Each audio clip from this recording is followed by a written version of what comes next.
Hello? Hello, everybody! Welcome to another stream of Project Wait. Hello, everybody! Welcome to my stream. My name is Project Rockets, and we're here today to stream Honkai Star Rail.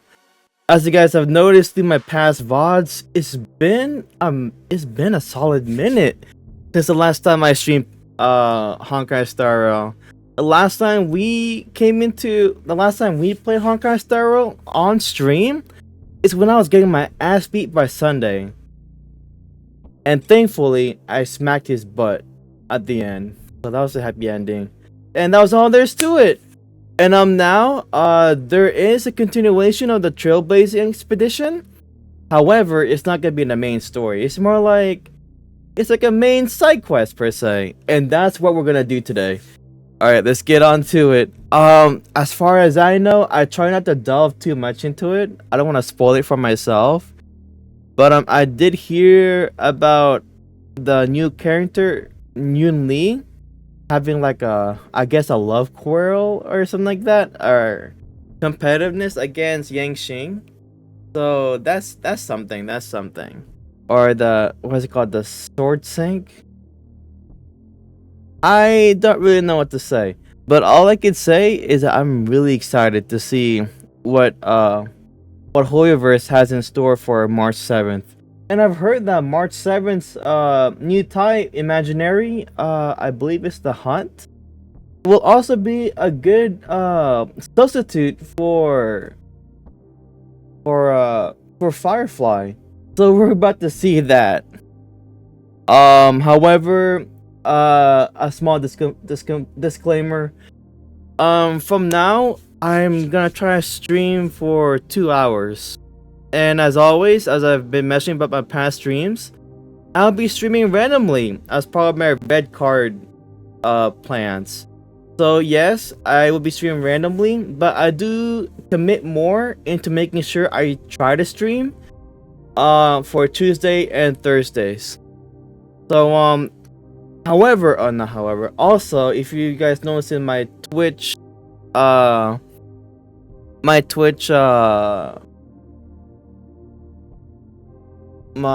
schedule too, it's gonna be coming. It turned from 8 to 10 p.m. At least for my time. So it's like it's a 6-hour shift backwards. So yeah, it's just for me to ensure that I'm not really pushing myself out there in terms of my health per se, you know. But let's hop into the game. And yeah, one of my biggest issue past few streams is that I kind of pushed myself too far.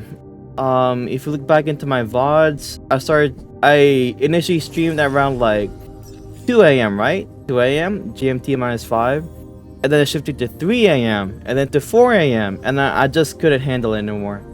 So yeah, I should have stepped backwards instead of leaned forward in terms of my schedule. So that's that, and I messed myself up so bad. So yeah, I'm fine now. What I mean by fine, I mean that I can stream now without being overly tired like I used to be. However, to maintain this, I do have to stream less, at least for my sake, of course. Just to ensure that I don't start going doormat at the other half of the stream. So that's all. And I hope you guys can see the stream okay. As you guys noticed, in OBS, no, not in OBS. If the stream is having any problems for you, or like, I'm natively, or the source is like 1080p 60, right? But with OBS here, thankfully with the experimental program or addition, you can now switch it to 720p 60. So if you guys are, if my stream is draining for any of you guys, fear not, as I have been preparing myself for that. So yeah,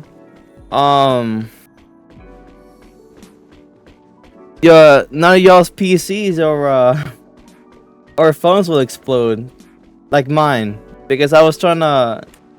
There was this one point where I did try to watch my own stream with my phone, and either my phone's old or is that it's just overheating. I think I just kind of explained it for myself why it's overheating, but yeah, that's that. Let's actually try to let's get into this. Trailblazing continuance. Hope it's not long. If I end up making like a part 2, then definitely I'll be streaming it on Thursday. That's for sure. Ooh, Robin. The feeling of relaxation is so nice.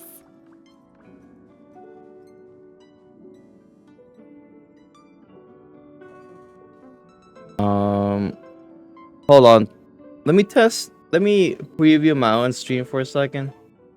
Okay, I can hear myself. BGM is perfect. The game is loud and crisp. That's good. Since I stepped into the spotlight, I have especially treasured peaceful moments like this.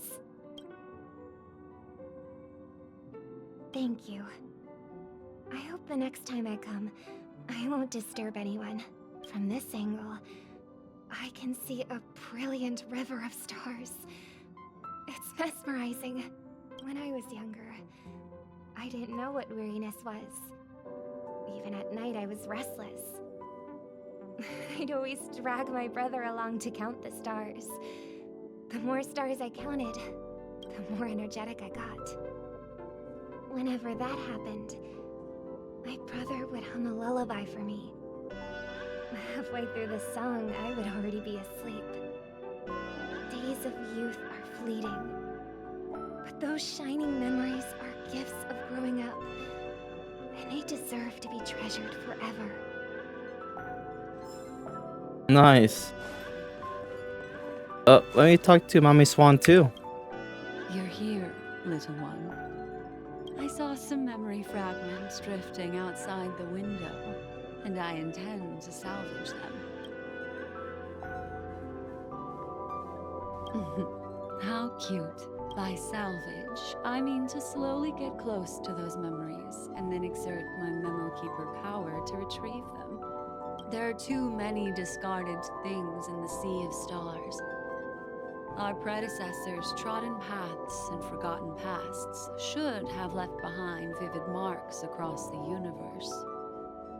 I once felt regret for those that were lost without a trace. But Does she have a mole? we were In later the- able to sense, discover, That is a new and detail I did preserve not them. know. I wonder Any what other new stories have been details? left behind in the memory fragments that we found today. Settle down. Allow me to manifest the memories from these fragments, and I'll share them with you.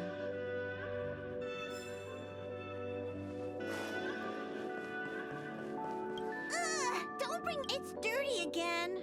All thanks to you.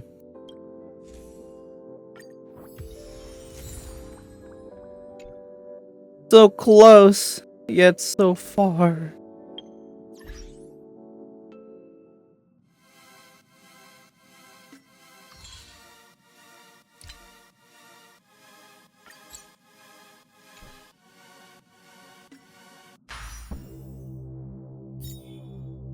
Yun Lee, right? Yeah, Yun Lee. Alright. Let's talk to March. Oh wait. Oh, receive comms.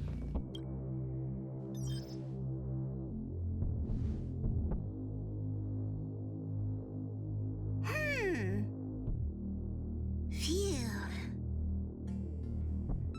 What's up, Pom Pom? Just got a message from the Xianzhou La Fu. Looks like it'll conflict with our original schedule.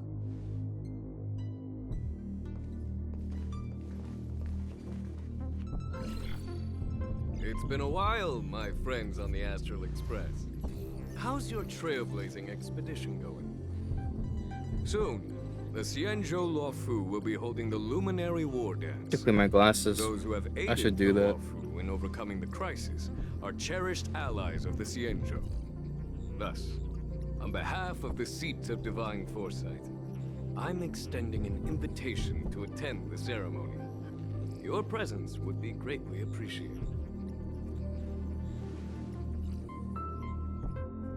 Well, things are getting lively. We've barely recovered from the family's Charmony Festival, and we're already being invited to another special event.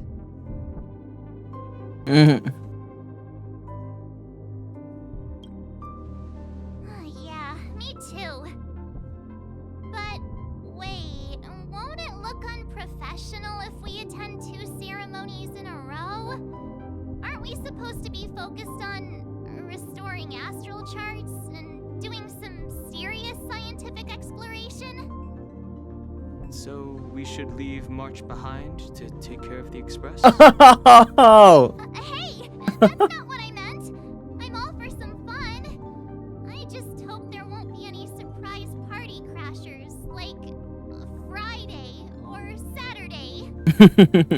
The Xianzhou La Fu has recently overcome a crisis by holding the war dance there, demonstrating to everyone that they've returned to a state of peace and safety. But that's what everyone said before we went to Penacony. You'll be totally safe under the family's protection. No need to worry. The War Dance is not like the Charmony Festival with all its hidden secrets. It's just a festival to honor the Rainbow Arbiter and the Cloud Knights, who fought against the abominations of abundance and protected the Xianzhou ships. Aside from Starskiff performances, it's mostly martial contests. Nothing too different from the Taiki and Roboball contest we've seen before.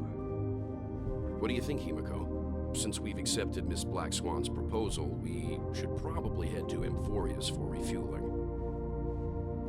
There's certainly no rush. This trailblazing expedition is quite unique, and the Express needs to be fully stocked and prepared before moving on to the next stop. With Madame Herta's help, I was planning to deliver some Leviathan fossils from Kalinga Abyss to Ron May, member 81 of the Genius Society. It could earn us some favors before we set off. However, it may take a few weeks. Aw, so that means we're not going to the La Fu. Being an adult means maintaining relationships, whether we like it or not, March. Since we've been invited, it's only right for the Astral Express to attend the ceremony. So, here's the plan. Pom Pom will take everyone to the Xianzhou La Fu. Mr. Yang and I will meet up with Ron May and fulfill our promise. Meanwhile, you, March, and Don Nice. will represent the Express and attend the war dance. What do you two think?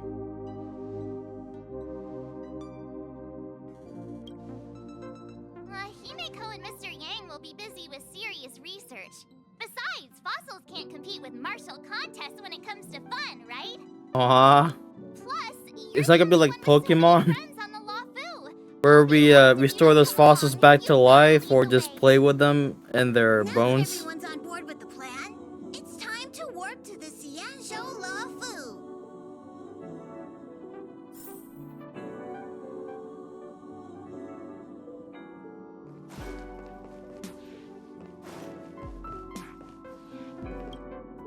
Kalinga Abyss. What does she expect to find there? Current research on the Leviathan merely proves how little we know about such life forms. That's why geniuses are interested in that field. Science is all about uncovering the unknown.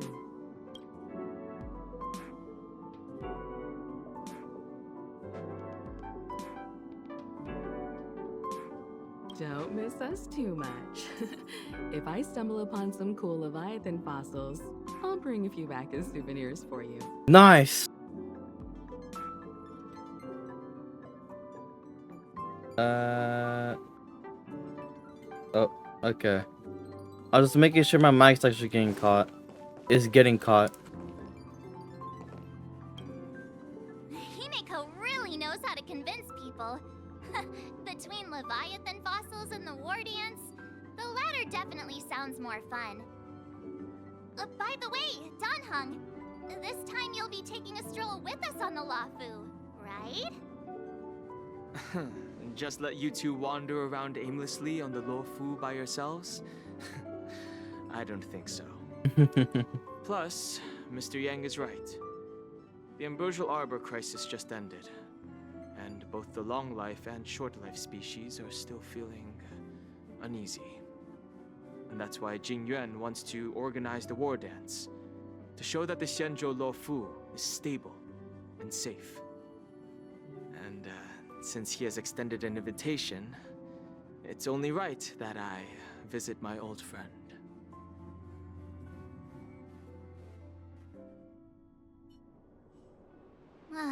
Coming back to this place brings back so many I memories. haven't been to this place in so You know? long. Except farming, of course. But like actual exploration, I have never really bothered checking.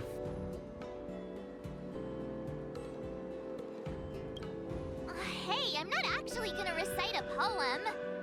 I was just thinking about all the twists and turns we went through when we first arrived on the Xianzhou. This time, we're not being forced or enticed or chasing after wanted criminals. And we didn't have to sneak in through the cargo dock.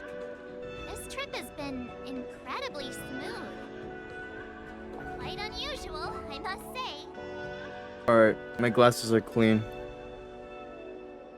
Nice. I might fog up though again.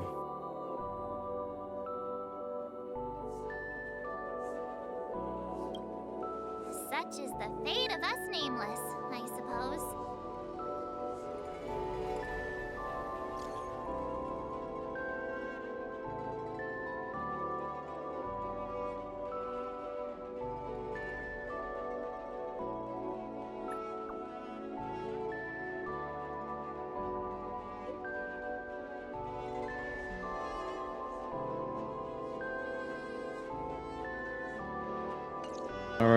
Alright. Is the Starskip Haven always this crowded? There are so many people here. I can barely hear anything. Yanqing said General Jing Yuan sent him to welcome us. But where is he? Let's wait. Hey, you guys, hold on a moment. Did they just call us? Look at their outfits. They're from Penacony, right? Are you familiar with the Xianzhou Luofu? We know a little bit about it. What do you need? We are from Penacony. Maybe you've heard of it. We came to this ship to gather interesting materials for making dream bubbles. Oh, we just left there. Oh, talk about coincidence. That's great.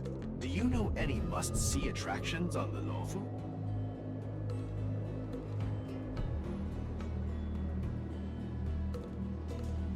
Exactly. We're Xianzhou experts. Most of the tourists around at the moment are here to attend the war dance. And My eyes that's are why itching. we're here too. Yeah, we know about that ceremony. But isn't the fighting ring still closed? I've heard the ring was actually converted from a huge decommissioned Luofu fighter jet. The Radiant Feldspar is bigger, I guess. But for now, all we can do is wait until the war dance starts in a few weeks before we can board it. We've still got work to do, so we can't just sit around waiting for it to start. That's why we're asking you about some must-see attractions. We're looking for unique experiences that you won't find on Penacony. Our clients love these kinds of dream bubbles. Meeting Kafka. That's an You're irreplaceable the experience. expert here. Give them some suggestions.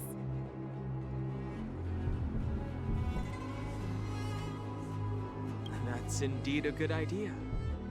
While the dreamscape on Penacony is all artificial, Scale Gorge Waterscape is a celebration of nature's resurgence. It has some remarkable scenery. Awesome! I love being out there in nature. Let's go to Scale Gorge Waterscape first. I'm a bit worried that nature-themed dream bubbles might be outdated. But hey, let's go check it out anyway. Outdated? See you later. Nature? Maybe we'll run into each other there in a few days. Look, Yanqing's here. Really? Let's go catch up with him.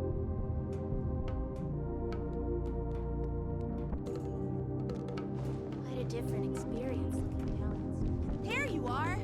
Everyone, this way!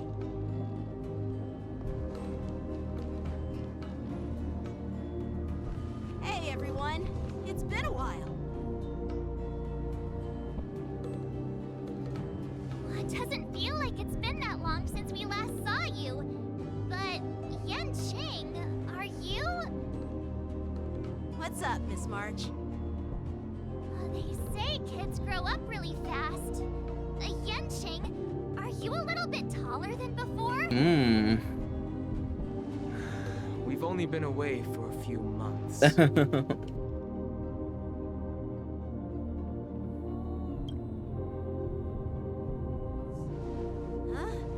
What are you doing? Sorry, but after our previous adventures, I've become suspicious of whoever greets us first. Do you have to be suspicious around me too? You know, the last time we came to the Xianzhou, the first person who greeted us was... Oh. I get it. Better safe than sorry.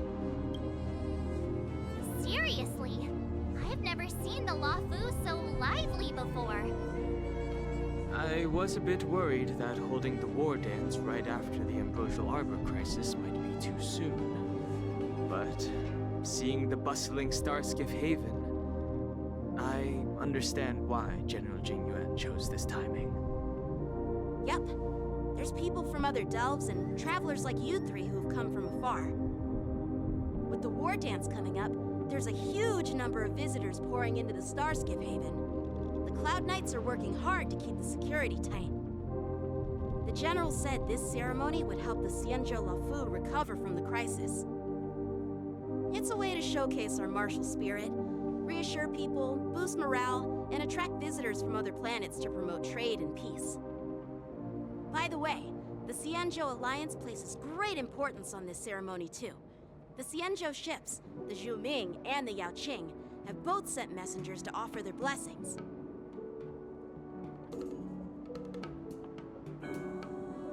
Yeah, I wonder if you've heard of it.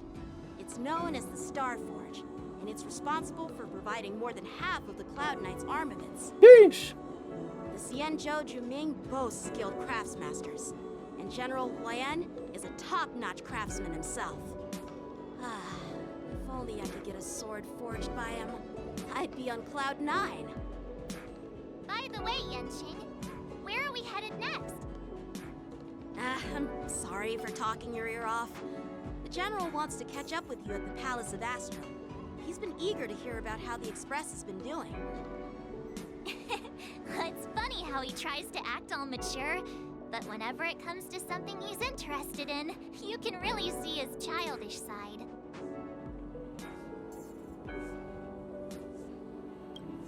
I agree.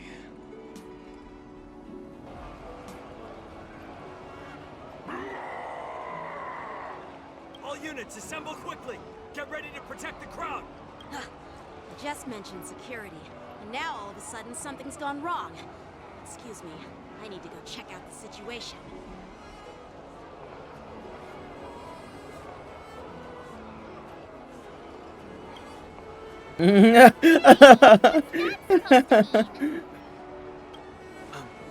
We'll go with you.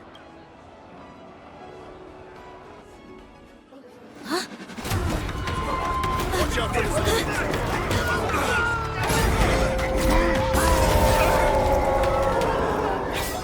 Protect the civilians. I'll deal with him. Alright. Let's be some ass. Some monkey ass. Moon Rage.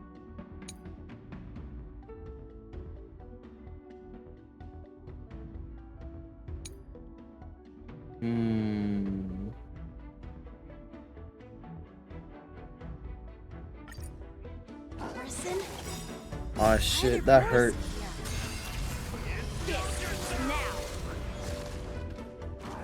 Calibrating. How's this take? I'm so everything burns to ashes! Okay, good. Set the sea. As long as Firefly beats him before my team dies, I guess I'm good. One of them has to die. One of them could die. That's what I meant. Time to mix things up. Fight to land! All will be swept away by the wind. Nice! That Moon Rage didn't do shit for me. Not good!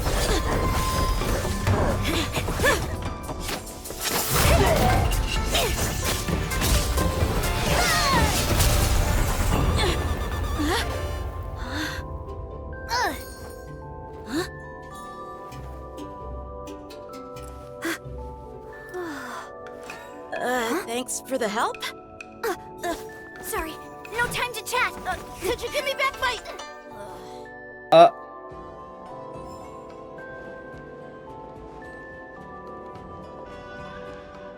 So the sword. Wait, my sword! I'm sorry, but I'm afraid we'll have to put our plans on hold for now. I need to find out what's going on.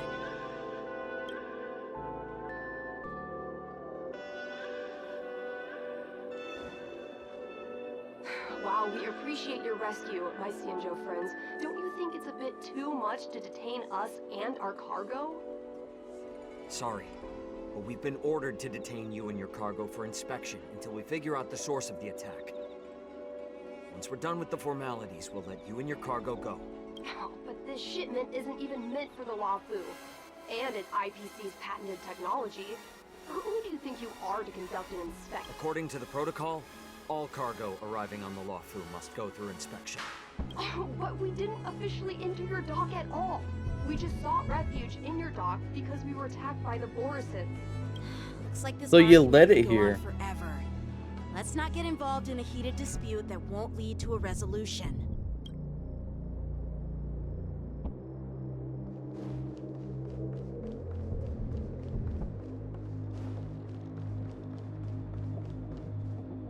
Who's in charge here?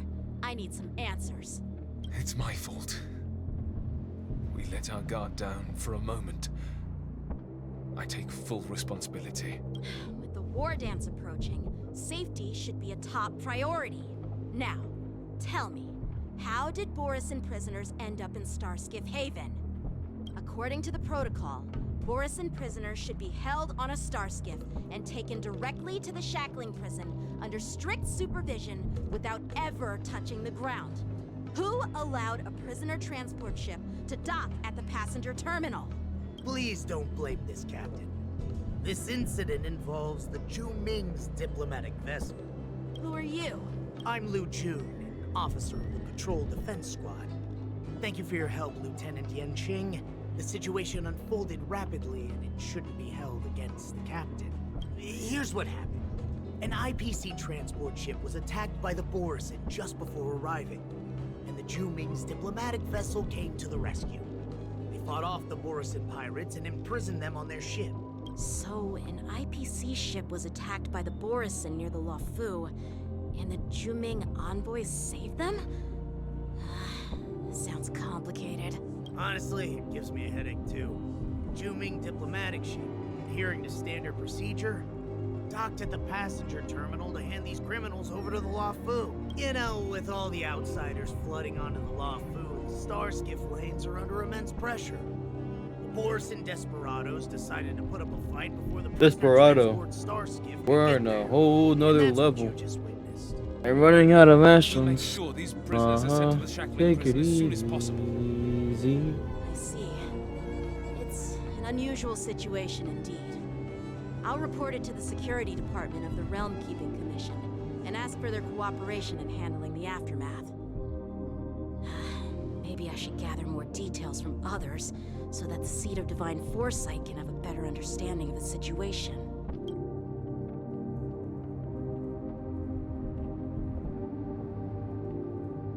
Oh, you look much maturer now, Yenching. Please don't tease me, Miss March. The situation on the Cienjo before the war dance is like a calm lake that can be disturbed by even the smallest pebble, capable of generating far-reaching ripples with even the slightest disturbance. What are those people? I mean, those monsters we just... Monkey. Or gorillas.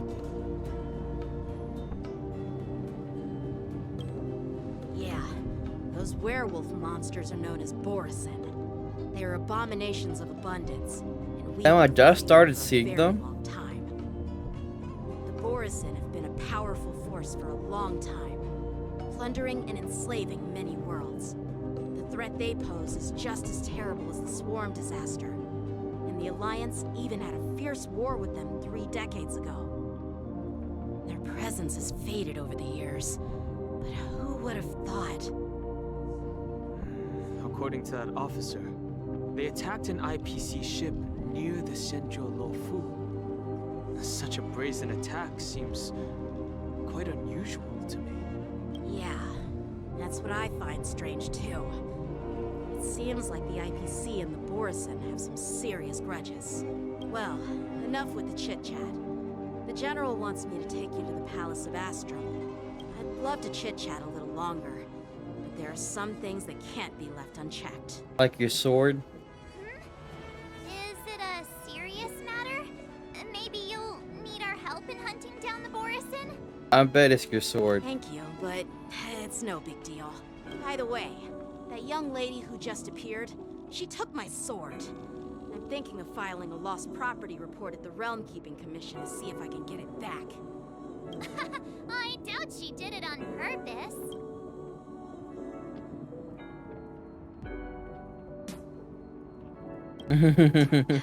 Don't remind me. I just zoned out for a moment, that's all. Alright, let's not keep the General waiting. Don't worry. Sword sink. There aren't many people out there with that kind of talent. It shouldn't be too hard to find her.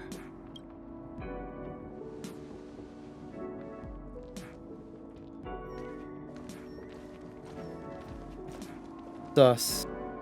There sure are a lot of troublemakers around.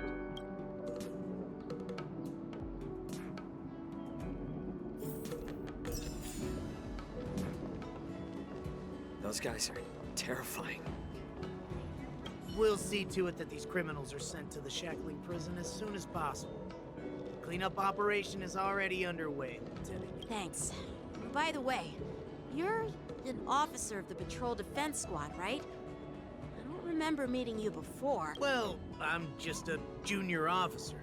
I recently returned to the Lafu from the front lines and was temporarily assigned here for security duty before the sale. Those guys are terrifying. Look! It's rolling up! That's one big scroll. That's a hefty badge. Nothing in this report makes sense. What report?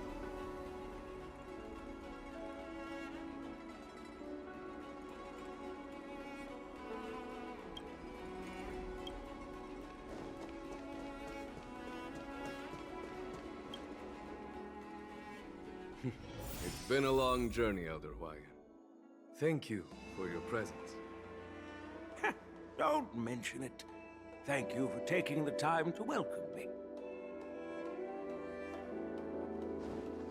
Where's that other woman they can play as? General, I brought our guests from the Express. Oh, I'm sorry for my bad timing. I didn't know you were meeting a guest, General. Don't worry, you're just in time. It's been a while, my friends from the Astral Express.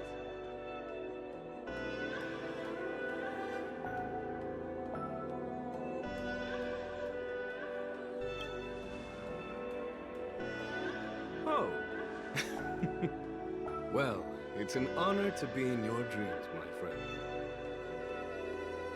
Allow me to introduce you to General Huayan. Arbiter He is General. the Arbiter General of the Xianzhou Zhuming, known as the Flaming Heart. Oh, that's the guy that he wanted a sword with. Not Yun Li. To be so formal. I'm just a tourist here, no different from other tourists who've come to attend the ceremony.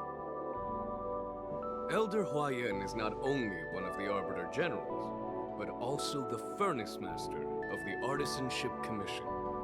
Besides his martial skills, He can fight? he excels in forging various weapons.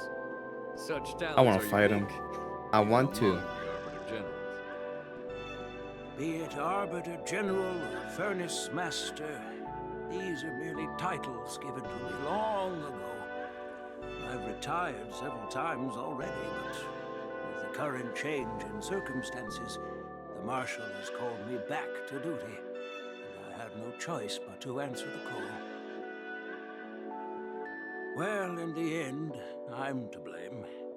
Living such a long life naturally brings its share of disapproval. It's an honor to meet you, General Huayan. It's my honor to meet you, General Huayan. Glad to meet you, General. No need to be all formal. Today I'm just a guest on the Lawfu, the same as all of you. So, these three are the ones you mentioned, Jingyuin? The heroes who helped you with the Ambrosial Arbor crisis? Indeed. There's Dan Heng, March 7th, and her. Without their help, I'm afraid the Lawfu might not have easily overcome this crisis. So, the Imbibitor Lune's reincarnation has returned to the Lawfu and will attend the war dance. I'd love to have a drink with you should the chance present itself. You're more than welcome, General Huayan. And this young friend is? Yanqing, my apprentice. He remains by my side as my retainer due to his youth, which I hope will season him with experience.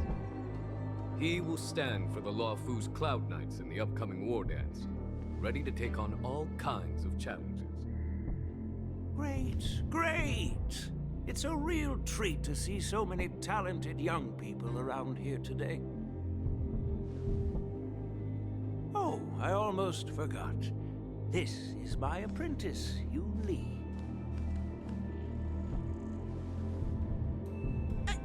It's you! Give me back my sword. Oh, it's you. Hello. Oh, you two already know each other? Guess we don't need any introductions then. What a coincidence! I was afraid I'd have trouble finding this girl.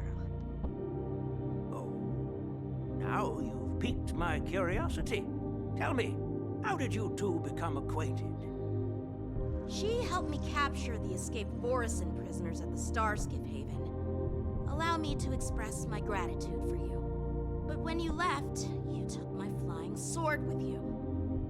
Your flying sword?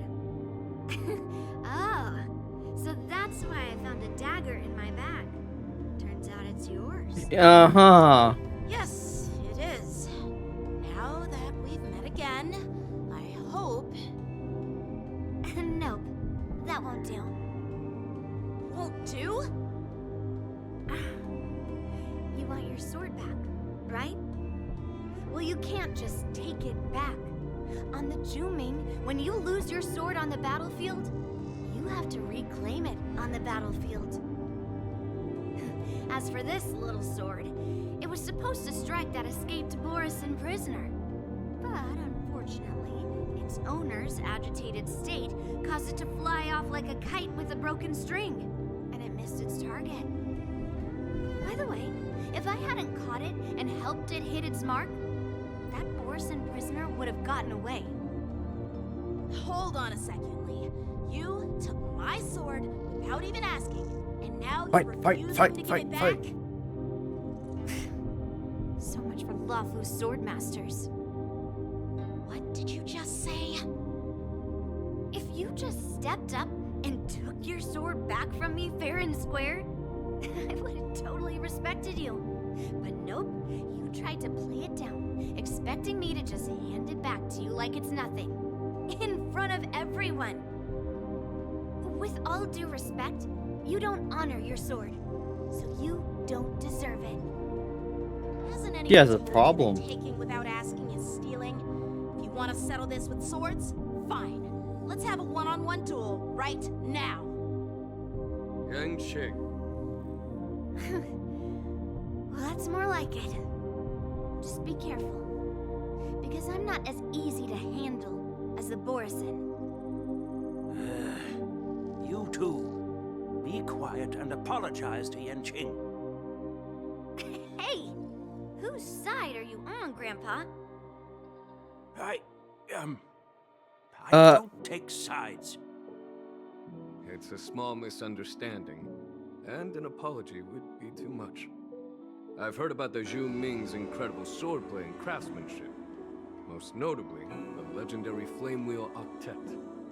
Seeing Miss Yunli, who is among those ranks today, That's her name? Flaming Wheel Octet? Or nickname? Or title? Such grandiose names. Some folks love to spin these fancy titles, trying to set the Cloud Knights apart. Yun Li is still just a young girl, a bit awkward and hot-tempered. So please forgive her if she's being rude. Well, everyone, Elder Huayan and I have some business to discuss. For now, Yang Qing, why don't you entertain our guests and take Miss Yun Li to the inn? I'll find another chance to talk with you. I'd like to express my gratitude to the Astral Express for helping the Law Fu during the crisis. That's so kind of you. I mean, you've already thanked us so many times. Please forgive me for coming at an inconvenient time. You needn't apologize, General Huayan. All right, Yun Li. Take this opportunity to clear things up with Yan Qing. Yeah. It's better to make friends than enemies. But I won't be heading to the inn just yet. I want to visit Lingsha. She just arrived in the Luofu and could use some help settling in. Yang Qing, once you've helped our guests get settled, go to the Artisanship Commission for me. I've heard about the attack and the detainment of the IPC ship. Qingzu sent word that the IPC members are protesting and wish to have their cargo back. See if you can calm them down. Don't get aggressive. Just make it clear that the Xianzhou Law Fu has no intention of violating their rights. I'm on it.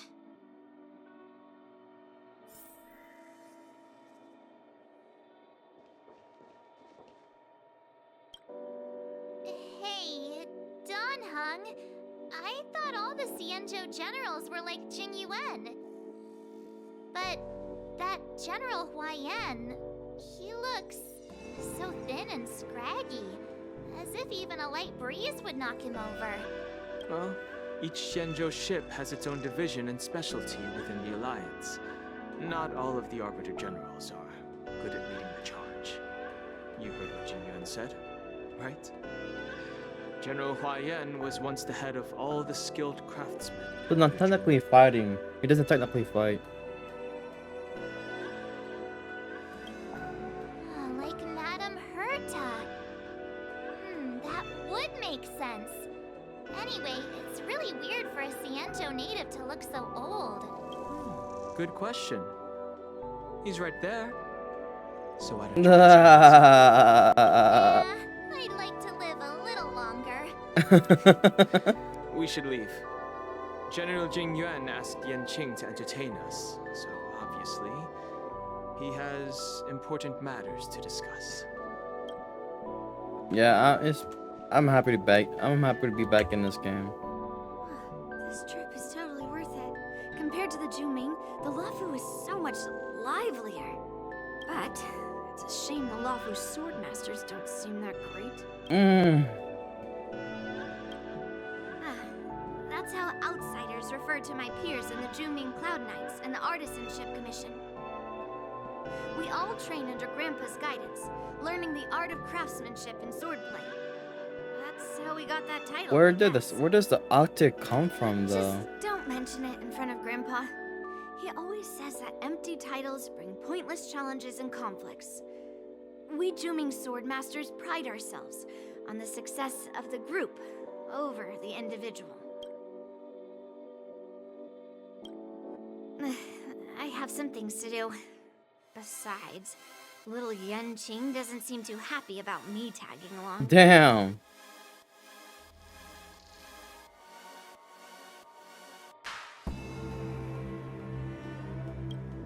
Yeah, you're right. I took it with my skills. So I guess you can say I'm a robber or something. How dare he imply I'm But a thief? at the end, you guys are Totally both different. allies, though. Besides, the sword seems scared of its own master. I'd like to ask him, you claim to cherish your sword as your life, yet you don't even recognize the state it's in right now? I didn't intend to keep his sword. I was planning to take this chance to return it to him. But now, I've changed my mind. I'll give that poor flying sword some proper maintenance. I won't consider returning the sword unless he learns how to say please, hello, thank you, and sorry, so he can forget about it for now. Damn. I would ask the opportunity to ask Hugh Wang to craft me a new sword in compensation for his daughter stealing mine as Yanqing. This is the report Qingzu just sent me. Let me take a look. Looks like the General has given me a tough challenge. He wants me to try and help put the IPC's mind at ease. Well, it's not exactly a test. As Cloud Knight officers, we not only learn the art of war and martial arts, but also occasionally have to handle diplomatic So they do have disputes. their own focuses, It's I just, guess. You know, talking things out isn't as straightforward as duking it out with weapons on the battlefield. This is especially true when you're up against the IPC, their non-stop corporate babble. Well, let's not worry about that for now. Shall I take you to the inn? Yes, yes.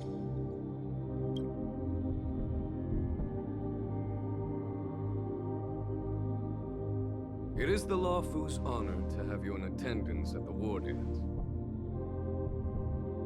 Yet, the fact that a simple martial arts ceremony has attracted esteemed generals from the Zhu Ming and the Yao Qing implies intentions beyond mere spectating. Might there be any specific instructions from the marshal? You're overthinking it, Genuine. As I said, I'm here to broaden my granddaughter's horizons. I have no ulterior motives. However, I have no clue what the Yaoqing Arbiter General has in mind. Do you remember when you accepted this position? I told you that an Arbiter General's battlefield goes beyond the physical one. You'll need to lead and manage everything on the Xianzhou. The title of Arbiter General holds a weight far greater than its literal meaning.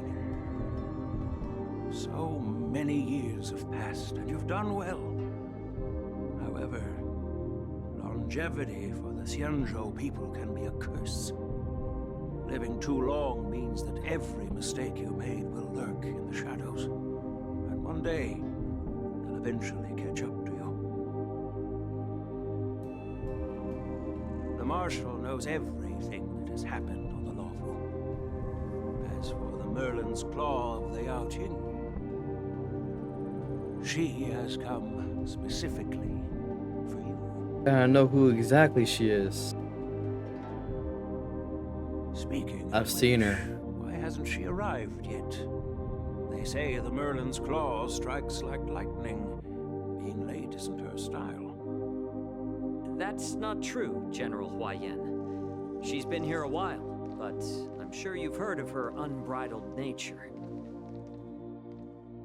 And who is he? As soon as she disembarked Who are from you two? Starstiff, she mentioned having something to attend to and simply disappeared. You must be the messengers from the Xianzhou Yao Qing, I assume. We are Jiaoqiu and Moza, retainers of the Merlin's Claw. It's an honor to meet you in person, Arbiter Generals. Now this is interesting. A guest who doesn't come to visit but sends a message instead. What does she mean? Tell me, what could be more important to her than coming here? Master heard about a spectacular view in Scale Gorge Waterscape. Oh, I just sent a tourist there. A spectacular view? Ha! Did you hear that, Jingyuan? This person is being sarcastic. Please do not misunderstand me, General Huaiyan. I was simply stating the truth. Master thought it would be inappropriate to keep you waiting, so she sent us here. Once she's finished with admiring the scenery, I bet they're gonna be she'll playable personally characters. come and apologize to I haven't me. seen them. I haven't seen their splash arts though, so I guess not yet.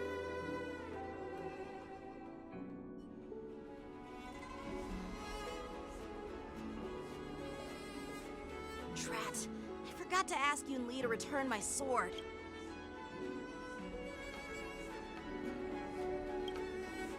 No need to bother. The Juming envoys won't be leaving the Luofu anytime soon. By the way, I don't know if it's just me, but the general seemed a little reserved. Could it be because of Elder Huaiyan's visit? Reserved? Really? Maybe I'm just overthinking things. You're probably not. No, you're not.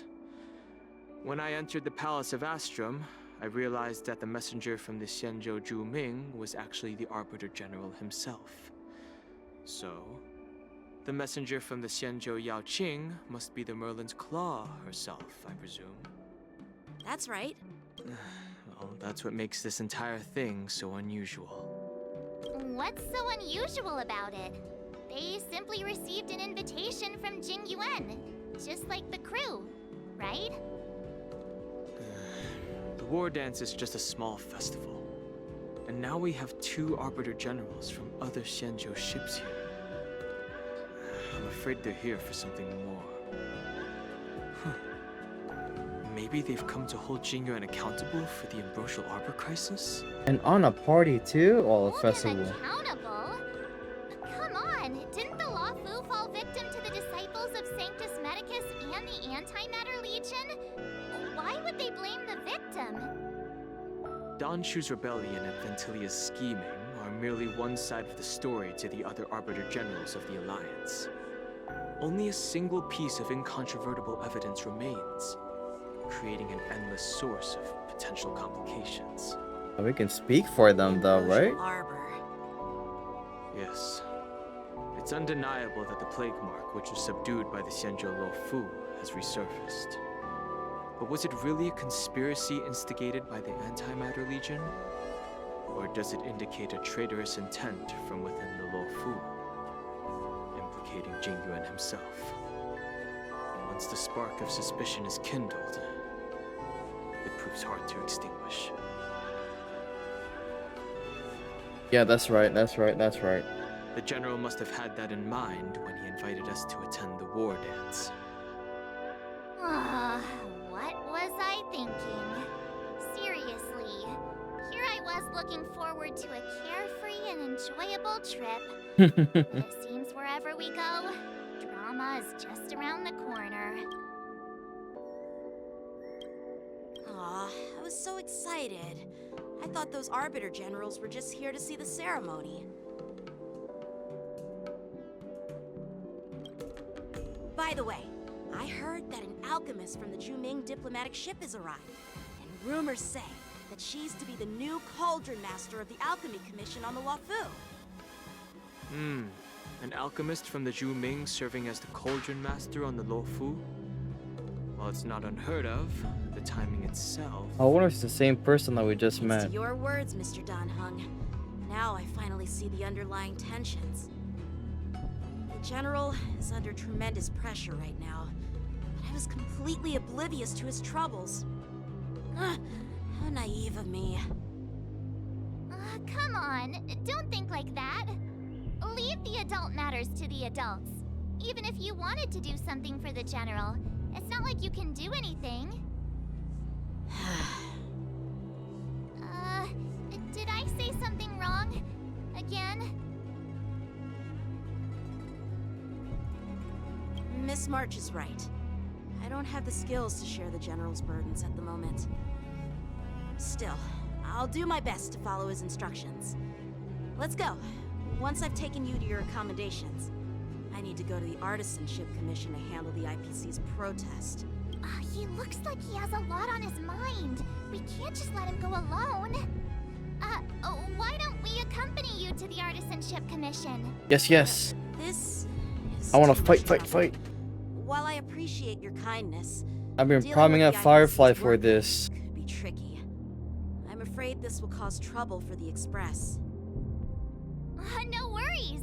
We're pretty experienced in dealing with the IPC. You've heard of the 10 Stone Hearts? We've dealt with quite a few of them, right?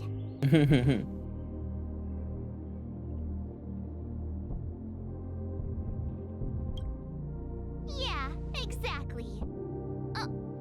Are you being sarcastic? Well, since you're willing to help, I won't decline your kindness. Let's head to the Artisanship Commission and meet them. I want to fight. Nothing in this report makes sense.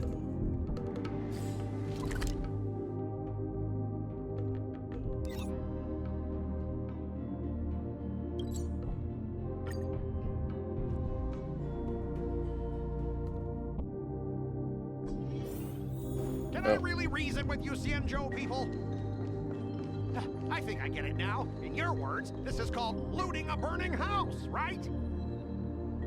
But I am trying to reason with you here. Oh, no more conversation. That toxic voice sounds familiar. Haven't I heard it before in Aurum Alley? You know what? This isn't my first time dealing with the Skyfaring Commission. I can handle your unreasonable ways. But straight up snatching IPC cargo, isn't that going a bit too far?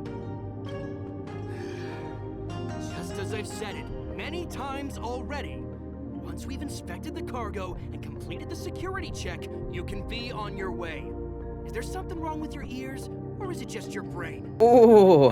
I'm hearing you loud and clear. I'm thinking clear. And my answer is crystal clear. Not a chance. Keep detaining my cargo and I'll file a complaint directly with your general. And he's on board with this, so you're not really gonna win, bro.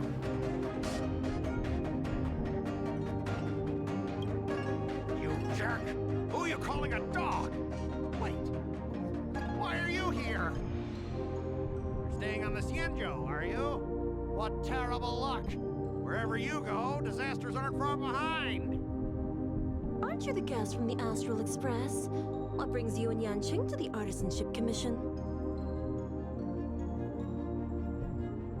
Trouble caused by the IPC? I'd say it's caused by the Skyfaring Commission. And just kick your ass, dude. You're so annoying. Your voice just makes me want to punch a wall. I was sent here to deal with the IPC protest, Miss Shikwe. What's going on here? As you know, this IPC transport ship was attacked by the Borisin and rescued by the Juming's diplomatic ship. Then the Cloud Knights were instructed to bring it back to the dock for repairs and inspections. And this is Mr. Scott, the person in charge of this transport ship. So, you're Scott. I've heard her mention you. Weren't you kicked off the Lafu before? Why did you come back? Like I wanted to come back. I thought I'd just dock at the harbor for repairs and leave this forsaken place for good. Little did I know, as soon as the ship entered the harbor, a bunch of Cloud Knights showed up and snatched all our cargo from the hold. What do you mean by snatched? I've told you a million times. It's a security check. Then why did you bring the cargo to the Artisanship Commission? You even brought in some shady craftsmen. It's obvious you're trying to steal the IPC's patented technology. Listen here. Firstly, the Skyfaring Commission detected dangerous items that could possibly be weapons in your cargo hold. That's why they called me here, to double-check. Secondly, where the heck did you get the idea that I'm a shady craftsman? Oh. Even if there are dangerous items, what do they have to do with you? It's not even being shipped to the Lawfu. We'll just fix the ship and be on our way. Well, maybe not ship, but could be used against the Lawfu? You'll have to stay in the port for several days before your ship is repaired and you can take off again. How can we just leave unchecked items sitting here? I understand, but we don't need to disassemble the cargo if it's just a security check, right? In most cases, we don't. However, our scans discovered that the cargo doesn't only contain machinery, but also some substance that resembles biological tissue. Tissue? They're making an Ultron? Biological tissue? Does this crate contain living things? I'm afraid we'll need to wait for the Alchemy Commission for further confirmation. In any case, according to our regulations, we need to unseal one of the crates for further examination. But this IPC specialist has been hindering us on the grounds of patent secrecy. The Alliance's regulations on biological products are very strict. Without further inspection, there is no way for the Skyfaring Commission to release the cargo. Oh, really? Fine. If anyone lays a finger on that shipment, they'll have me to deal with. It doesn't matter if it's mechanical or biological. It's none of your business. I'm filing a complaint against the Skyfaring Commission's ridiculous regulations. This Mr. Scott seems stubborn and difficult to persuade. Honestly, I really don't want to have a vicious confrontation with the IPC.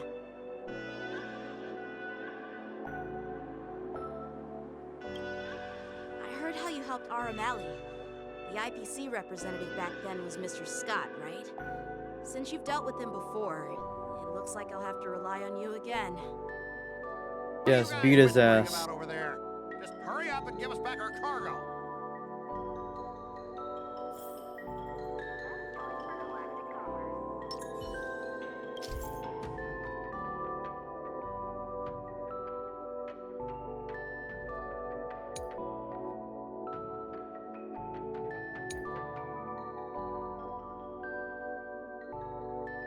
Shucks.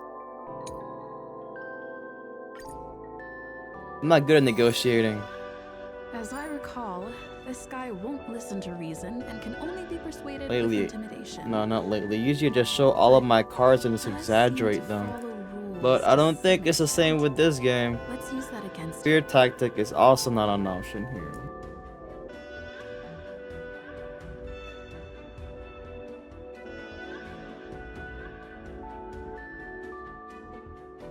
I'm strong, right? We have our own laws and regulations too. According to Article 4 of the Cienjo Alliance IPC Trade Consensus, the Alliance and IPC shall never infringe on each other's intellectual property rights.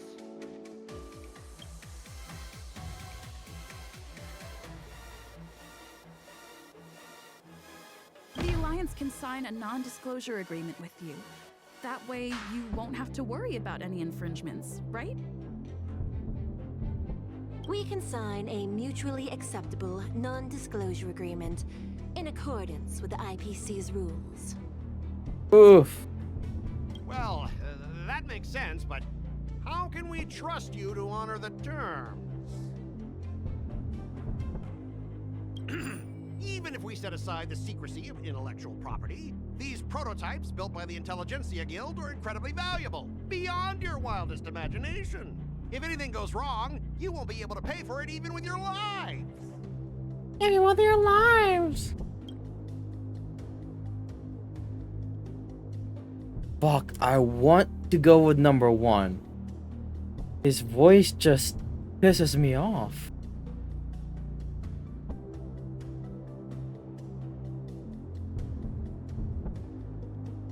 Can you give us an exact amount, Mr. Scott? If there's any damage after the inspection, the Express... I mean, the Skyfaring Commission will compensate you. The Skyfaring Commission. Yeah, they will compensate you, provided a detailed report of the damage is submitted. I don't doubt the financial strength of the Skyfaring Commission. However, this is not just about... This guy doesn't even know a good... No, not a good number. This guy doesn't even know what the actual good is worth. Bro is just... What is that called? Bro's on the losing side. Besides, the cargo on this transport vessel belongs to the Intelligentsia Guild. If you want to inspect the cargo, shouldn't you at least call in a member of the Intelligentsia Guild to be present? You used our docs and expect us to call? I'm pretty sure the call was already made just for you to dock here.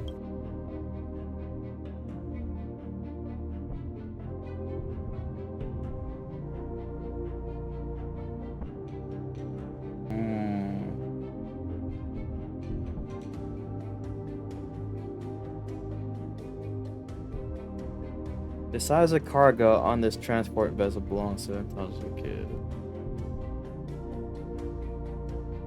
According to the principle of territoriality, since your vessel is stranded on the Cienjo, the Skyfaring Commission has the right to inspect it. Indeed. According to Article 27 Suck my of the L. Legal Code, all official and private goods upon entering the port shall be subject to inspection.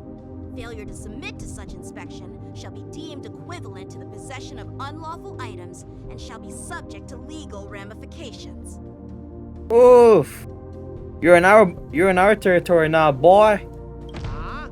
My synesthesia beacon must not be working because I have no idea what you just said. Simply put, if you insist on hindering the inspection, we'll have to treat the cargo as unlawful items and confiscate it. Confiscate it? How can you Cienjo people be so unreasonable? Cry in a corner and suck her milk. If this were pure point, an incoming Let me add a cargo pacifier poses with safety that. risk, the IPC would take it in for containment and disposal, correct?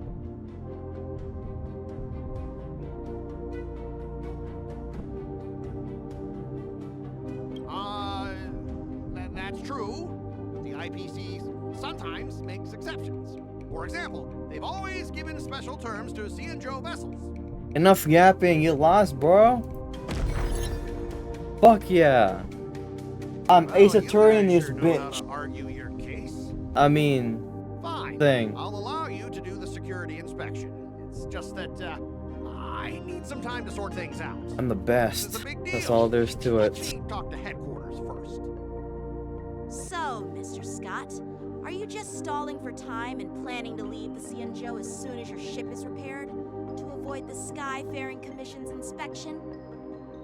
Well, IPC staff are free to come and go, as long as they don't break any laws. Is this Yun Li?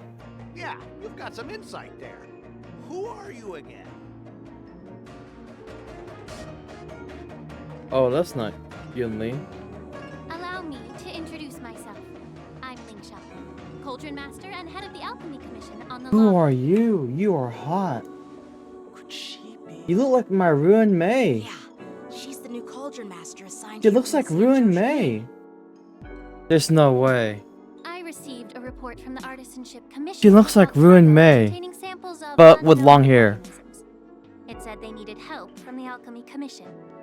I had nothing better to do, so I came myself. God, those eyes. It's fine, Mr. Scott. If you really don't want your cargo to be inspected, it doesn't matter. Because you're here. Doesn't matter? How can you say that? Why are you being so nice all of a sudden? Well, since you're not going to check it, I'll take this crate and be on my way. Is that okay with everyone? Yeah, sure. Why should I object? Not Oh, only this is reverse sample, but psychology, all the goods right? on the transport ship are yours to keep. Like I said, we won't inspect them. Wait a minute!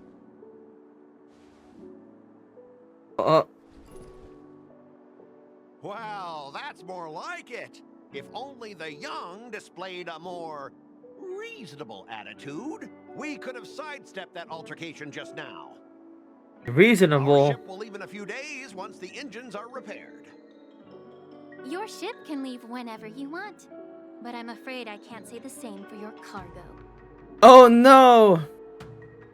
According to the import and export regulation signed between the Xianzhou and IPC, all biological shipments can only leave the port when they have confirmed to be of no threat, or when all biological activity expires. It can be with them as long as they stay. Since we can't determine if your ship Her wayward words. I guess we'll have to wait for its biological activity to expire. Let me check the previous cases. Normally, it'll only take around 47 star calendar years. Only 47 years? Why so surprised? You're still young and full of energy. I'm pretty sure you'll live a few more decades. I like her. I like her. I want her. Typical of a long-life species. Your words are dripping with sarcasm. While you may not care about time, I do. I'll be demanding double compensation from the Skyfaring Commission for every minute wasted. Sure thing, Mr. Scott. You seem pretty confident that your career and life will last long enough to witness this victory unfold.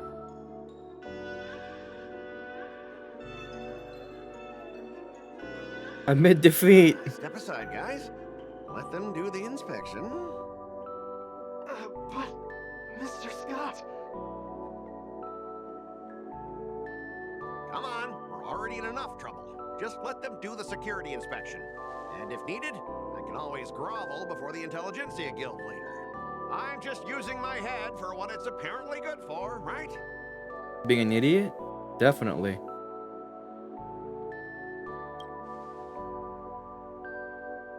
Well, honestly, at least you're not as annoying as that woman. Just get on with the inspection. Don't act all chummy with me now that you've got your way. Ningxia broke this man's spirit. Really something else. Yes, she is.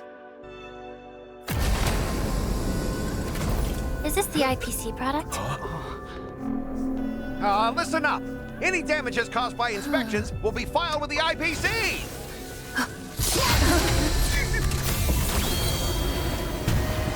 Turn it off.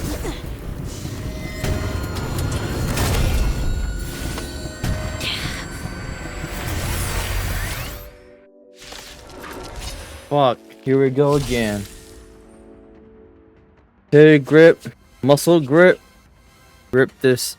We're gonna beat this guy. Oh, how unexpected. That was a surprise. My friends? That team got this. Gallagher is very questionable though, since I just started building him. Existence is unity.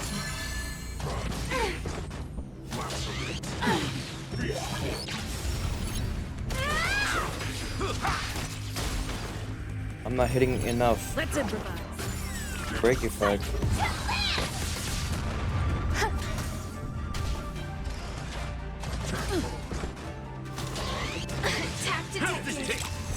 Hell yeah, hell yeah, hell yeah. Let the show begin. Okay. Enjoying yourself?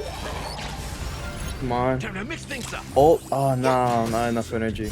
All will be swept away by the wind. Firefly should get this right. She gets to attack twice with this. Until everything burns to ashes! Man, my break effect team, or technically my all-star team, is not doing much with this guy. Except that one big hit. How's this take? Okay, good. Nice. Kick his ass. Nice! Fuck yeah. I made this team to do that. Were you seriously planning to leave this stuff unchecked at the dock for days? That's way too dangerous. I had no idea about it! You must have accidentally triggered the cargo's defense program! I don't think trying to shift the blame is a wise choice. But seriously, I don't know why that thing suddenly started moving! I swear on the Amber Lord! If you kneel and you cry and you beg for with my name on it, then maybe I'll forgive you. I'm on it. Please follow me, Mr. Scott. Oh! Get out of here, boy! Cry with your butts. Gentlemen, our preliminary inspection shows that there is indeed hidden biological tissues inside. Just like the craftsman feared. I can't even tell if it's ingenium or biological. It's probably that gorilla or werewolf people tissue. The core of this device is what they call wetware in industry slang. To put it simply, this machine operates with a kind of biological nerve as its control center. I'll take some samples for the alchemist to analyze and figure out where the biological tissue comes from. Why would the Intelligentsia Guild use such unethical technology?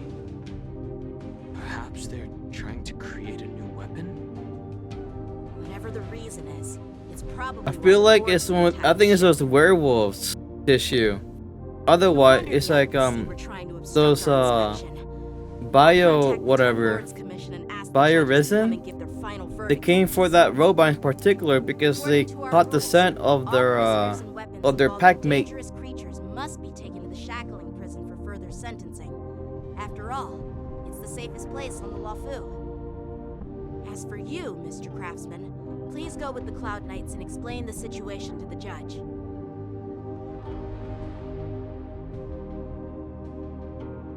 Am I gonna see Hua too? I had a feeling that the IPC members would cause trouble, but I didn't think they'd be this tricky. Thanks for your help, Miss Lingsha. I should thank you for saving my life. Your sword skills were impressive. Taking down that big guy. What? I thought the general's retainers were all burly martial masters. I beat it, not him. I need praise.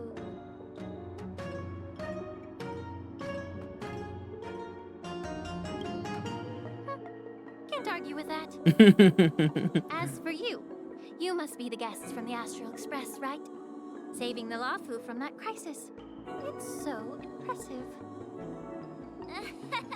It wasn't a big deal. Really.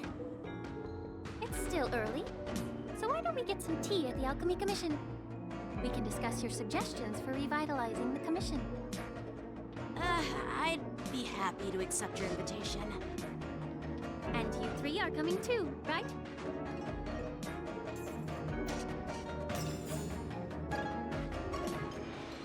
Dang. This guy's big. I wonder if I still have what it takes to even solve these. Last time I remembered, it was easy, right?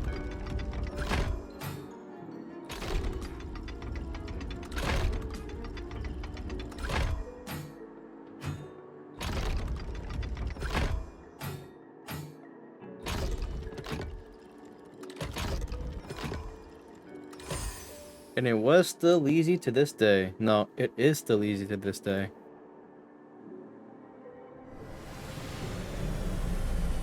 What loot am I gonna get?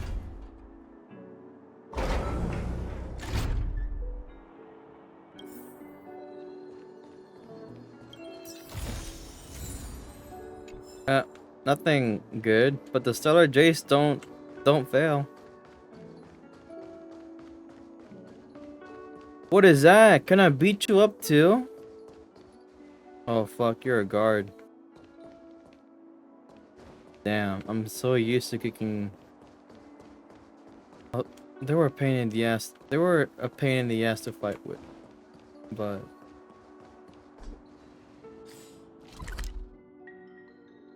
But at the end, I always win. And if not, I always win. There's no not winning in the sentence.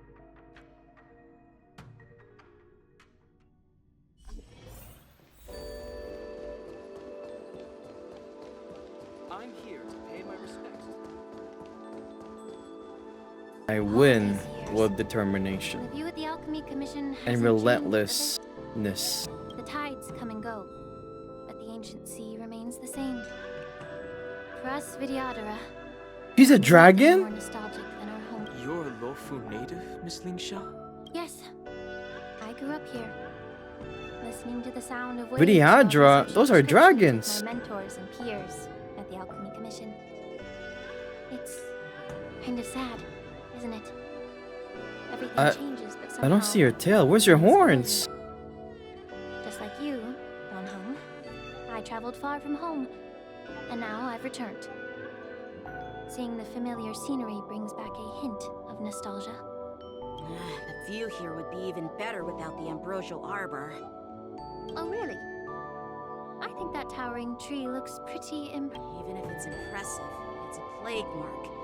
The Xianzhou have been fighting abominations for thousands of years.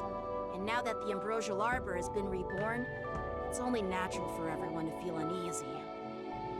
Well, once a seed is planted, no matter how long it takes, it'll eventually sprout and bear fruit, in my humble opinion. The rebirth of the ambrosial arbor and the resurgence of the disciples of Sanctus Medicus were inevitable. The seed was already planted when the ancestors of the Xianzhou sought immortality.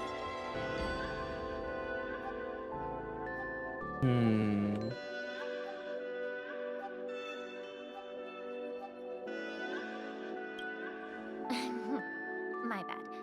Well, since you went through the entire ambrosial arbor crisis firsthand, Dan Heng and Lieutenant Yan Qing. So her Vidyadhara markings are it's not a tail or a horn. It's the scales on her legs. Chosen by the Alliance to come in and clean up all the old grime in the Alchemy Commission. Honestly, the Alchemy Commission is riddled with problems and has reached a point where fixing it seems impossible. I'm looking to remedy this problem, but was wondering if you could provide any insights. Well, even though I'm a Vidyadharan like you, I'm an outsider, just like my companions here. I can't really say much about a remedy, but I do have a piece of advice, Miss Lingsha. The Vidyadhara and the Alchemy Commission on the Luofu have always been intricately connected. If you cannot distance yourself from these ties, Miss Lingsha, changing the situation within the Alchemy Commission may be quite challenging. I may not know about politics, but I do know that the disciples of Sanctus Medicus have been operating within the Alchemy Commission for years. If you're determined to root them out, maybe you should discuss it with the General. I see. Thank you for your valuable insights. While the Lux Arrow from the Rainbow possesses unparalleled power to sever the ambrosial arbor, it can't sever mortals' desire to prolong their existence. Just like how the Cloud Knights can eliminate the remnants of the disciples of Sanctus Medicus, but are unable to calm the hearts and minds of the people within the Alchemy Commission. Our Xianzhou forebears knew this well, and that's why they entrusted the duty of guarding the roots of the arbor to the Vidyadhara. However, the Vidyadhara are still only mortal beings. 30 years ago, my mentor served as Alchemy Commission's Cauldron Master. She recognized the emerging undercurrents and sought to cleanse the source of the disturbance. Unfortunately, even though she was skilled in the art of healing, she didn't understand the human heart or how to eliminate the sickness lurking within the depths of the Alchemy Commission. In the end, she was framed and exiled to the Juming. I was also implicated and had to leave the Luofu. Damn. And guess who arbitrated the case and handed down the sentence? None other than General Jing Yuan himself. Oof. What? You heard it right. The ones responsible for the corruption in the Alchemy Commission are not just the remnants of the disciples of Sanctus Medicus, but even the Divine Foresight himself.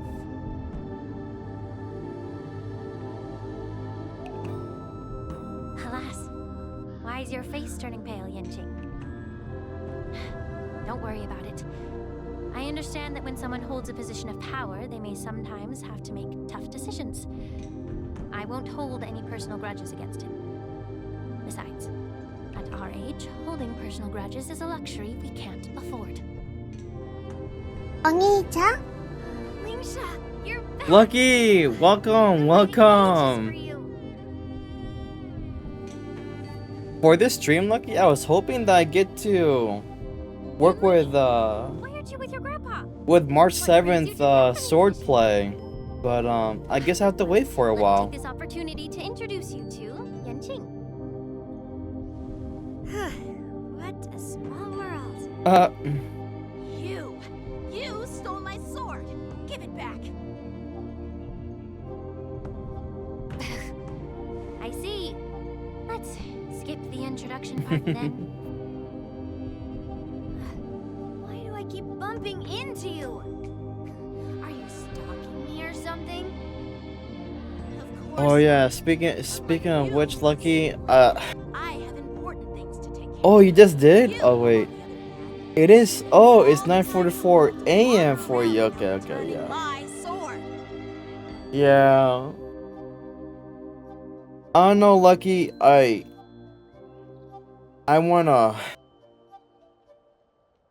just found a new waifu, man. I just found a new waifu. And her name is Lingsha. Wait, was Lingsha ever in a banner? I feel like she was, or she is. I want to pull for her because she's hot. Her voice is cute. Her clothes reminds me of Ruin May. Grandpa used to say that a Sparkle 2.0, yeah, but I guess so. I guess so. But without the deceptiveness per se. I'll see if I could. I'll see if I could have a scene with her. It wasn't me who took your sword. It was you who lost focus. Do you really expect me to believe Oh that no, that's not nonsense? Lingsha. That's Dan I'm Feng. taking it easy on you because you're a guest from the Juming, but you're not taking the hint. Don't people from the Juming know you're supposed to return what you've borrowed?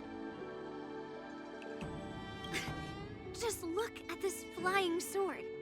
Even if I gave it back to you now, it'd just be taken away again in a few hours.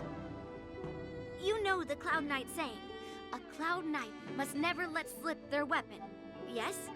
Well, sure, I can give it back to you now, but on the battlefield, I'm like waiting patiently for a Lingsha. A Lingsha cutscene. You don't have to give it back because I'll take it back myself. Fight, fight, fight, fight, fight. Between these two, who do you think is tougher? Don't get me wrong, I'm just curious. Get ready to separate them. it is my first There, time at the Elf there, competition. there, Quarrel is there, definitely not how I there. imagined celebrating it. God, just look at her. She's amazing. Okay, hold on, Lucky. Let me find a photo of Ruin May and just put her side by side. This is Mommy May 2.0. Just look at her. She's beautiful. I need like full body.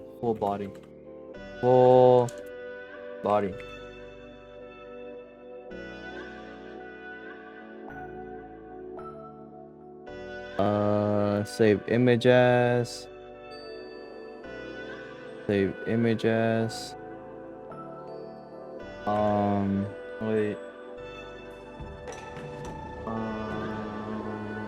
Image, OBS source, image file, downloads. Oh no! Wait, no, this is not her official. No, I thought it was. I'm disappointed in myself for even assuming this captures Ruined May's image. I'm disappointed in myself. Save image as image file. Yes.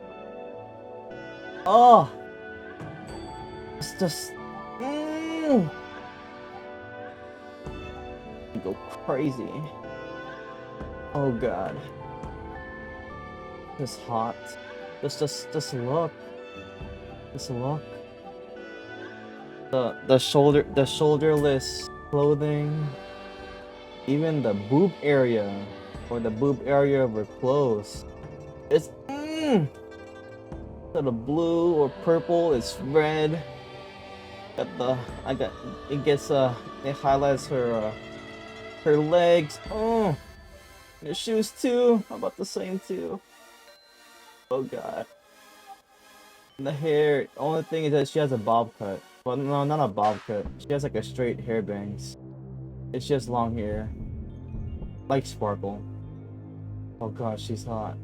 She's hot. She's hot. She also has the hand covers too, that goes up to her forearms or her elbows. She's hot. Wait, does Lingsha's banner like gets released after this one, the current one?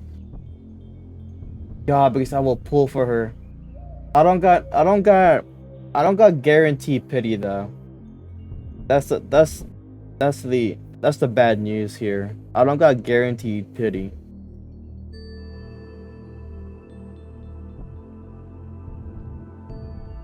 Oh god. She's hot.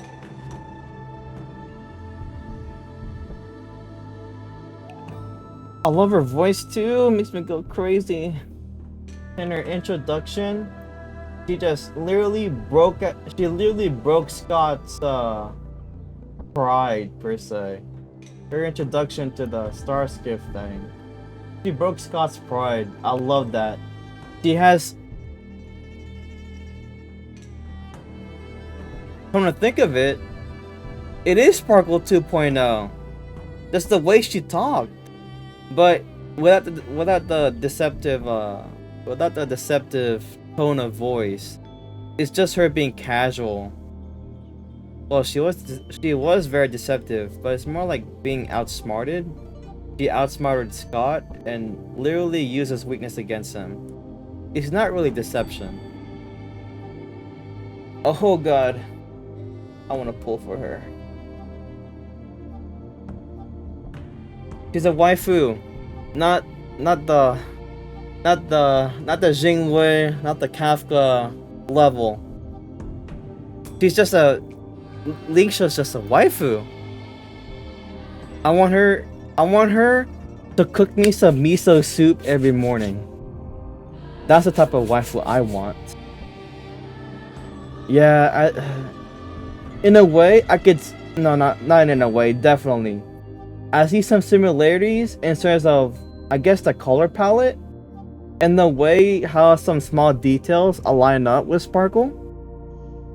But the dress itself has some heavy inspiration from Ruined May, which makes her hot. Her legs, her open shoulders, her exposed neck. I love her. I love her. I don't want her to step on me. I want her to like walk with me hand by hand, bro. I want to walk with her in my morning walks.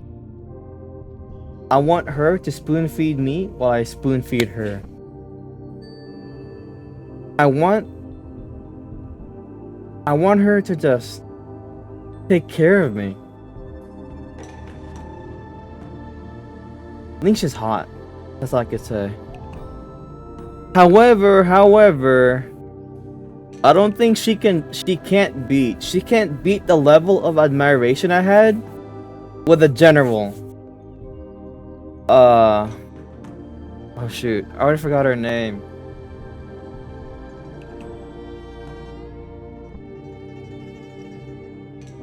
Yes. And I honestly didn't believe that she was a Videohadra. I did not know she was a Videohadra. I didn't see no tail. I did not see her horns. Unless she shaved them off or something and is under her bangs. But I can see her scales. And I mistook them as socks. Her red scales from her that goes up to like to the middle of her thighs or shins. Not her thighs, her calves. I thought they were socks, but no, they're just scales. And oh god, it's beautiful. And it fades so perfectly too. God, I'm about to go crazy. In less than a week span, I found 2 new waifus. One that can spoil me, and one that I want to take care of. Rather than them taking care of me. I want to take care of Lingsha. Well, since you don't approve, I won't draw my sword here. I didn't mean it in that way. Since you've already drawn your swords, you'd be disappointed if you didn't get to test one another, right? I've received reports that the delves near the Alchemy Commission are still infested with abominations. Seems like my predecessors left quite a mess. So, if you two want to determine who's better, why not focus on them I wish I have a instead of each wallet. other? But no, I'm here broke as heck. Clearing out some abominations? I am broke. It's the Cloud Knight's But duty dude, to yeah, eliminate I'd those spend money on her. You don't have to And ask it me breaks my questions, heart that I can't. I'll help you get rid of them. Oh, you think you're the only one who knows how to behave? If Lingsha needs anything, I'll gladly draw my sword and help her out. It's so heartwarming to see both of you being so sweet and caring. So then, They gave us free. Oh, the march, yeah.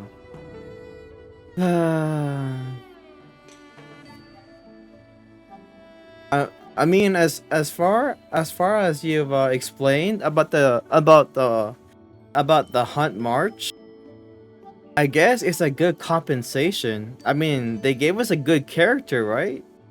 They gave us a good character, so I'm not gonna rebel. I'm not gonna rebel. Since honestly, man, I kind of feel bad now. If I knew they were gonna give us like if I knew they were gonna give us this march, I probably would have saved my pools on my other account. Because on my other account and this account, both of them have Firefly. One from natural pulling and luck, and the other one, this one, through money. So I feel bad. I feel bad that I have 2 marches. Not 2 marches, that I have 2 Fireflies. But I guess it's okay. I get a free Gallagher. Instead of Ruin May, I could just pull for Bronya. Or I could just keep Asta. So, and I get the free Harmony HMC or the Harmony MC. So it's all good. It's all good. Although I would have saved my pools on my other account. If I knew they were gonna give us this good of a march. I feel kind of bad. But it's too late. I gotta build up the Firefly anyways. Because I gotta make the Sunday fight for me in the other account easier. Maybe later on during the year, if I feel like I want to reboot my Honkai Star Rail playthrough. Maybe I'll start from the beginning, make another account, and start from the beginning, or I'll just start with my other account, which I haven't touched for literally over a month.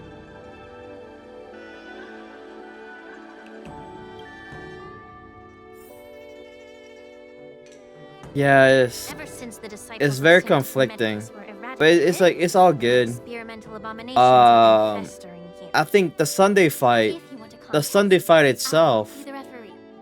The one who has a kills the most fire abominations within an weakness, hour right?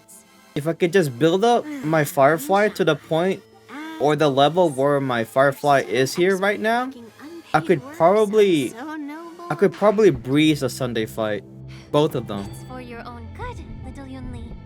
With my other account though, I haven't gotten to the Lufao or the Laofu. I just finished the Bellabog missions. I'm fresh out of Bellabog on my other account, so the boss is there, especially that one gigantic woman. I think she also has a fire weakness, and if not, I could force it onto her with Firefly's ult.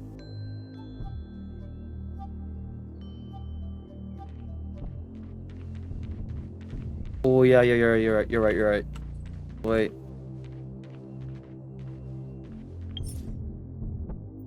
Oh wait, I can't use the camera. Wait.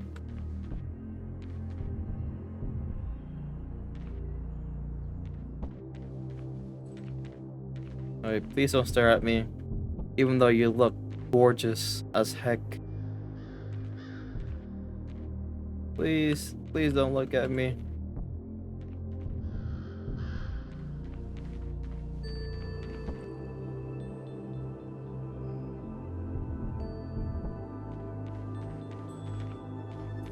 Man, Yang Xing, I need my I'm being a bit too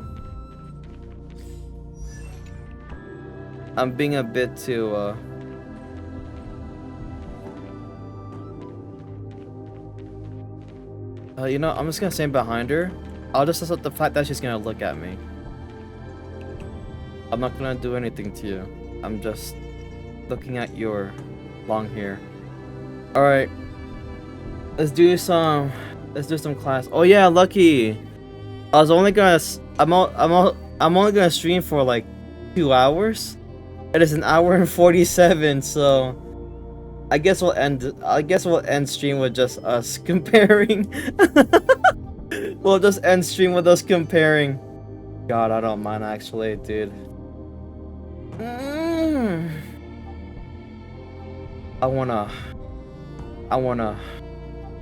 wanna navigate through her topography.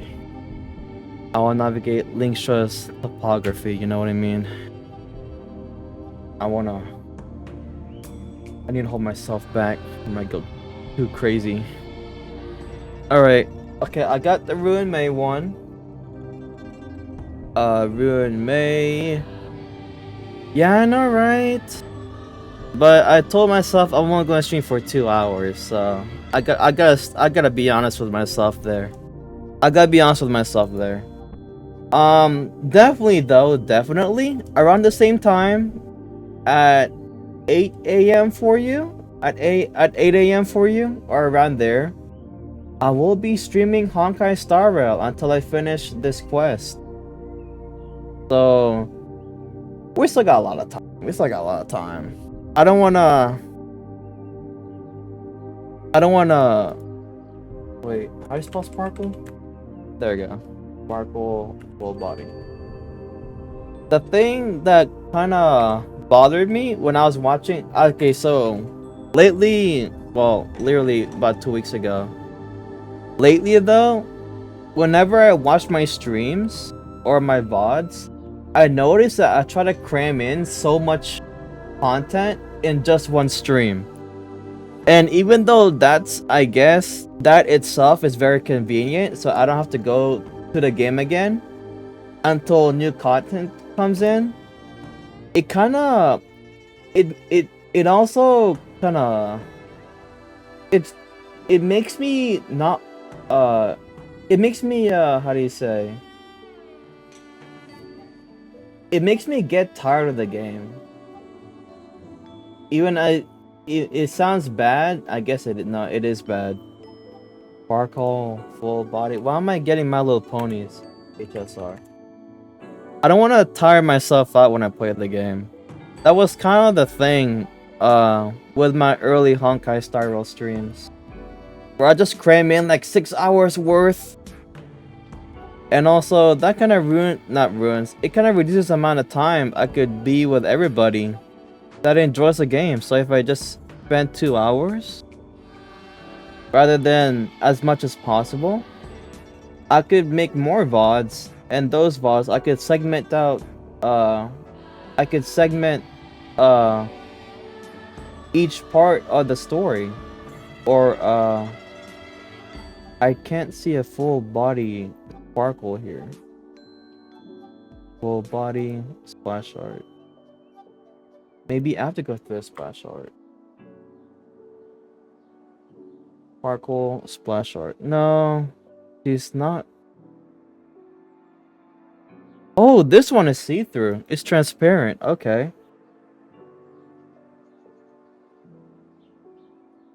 Okay. So yeah, I just don't wanna exhaust myself when I play games. I don't wanna exhaust my I don't wanna strain my relationship with the games I play. Like recently, when I tap back in to not Honkai, to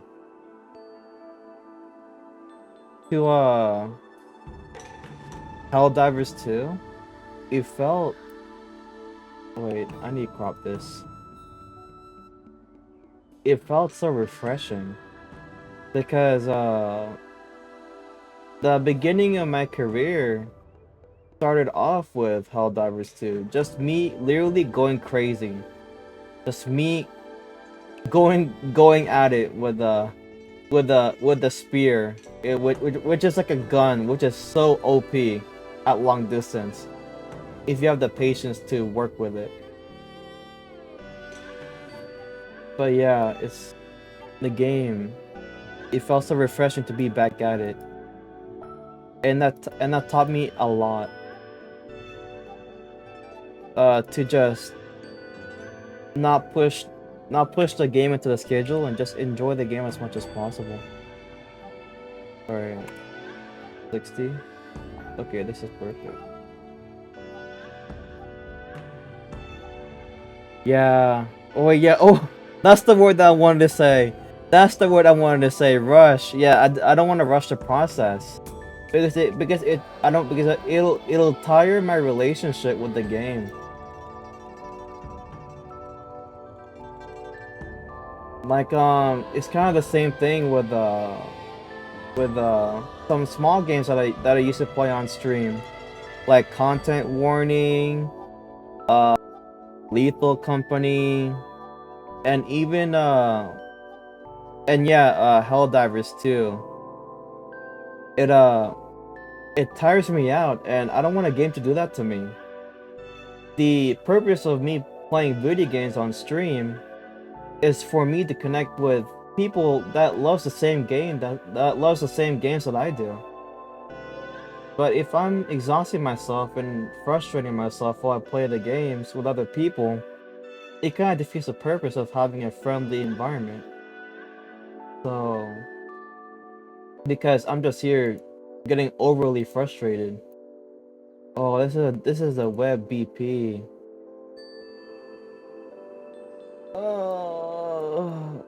Oh, the feet.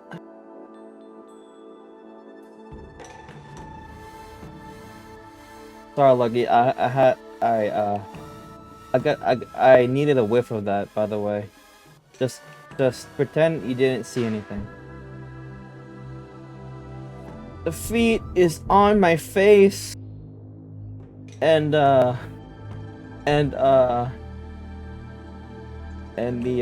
hips are on Uwu Girl's face. Why don't they step on me? Oh, yes. I'm definitely not into that. Oh, ow. Oh yes, step on me more. Imagine a new viewer. Does that? Imagine a new viewer that just started watching me sees this moment. Oh my god, bro! Instant report. Cancel speedrun initiated. Oh, alright. God, they're so beautiful.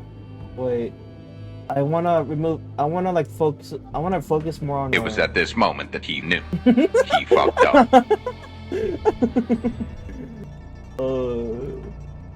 Cancel speedrun.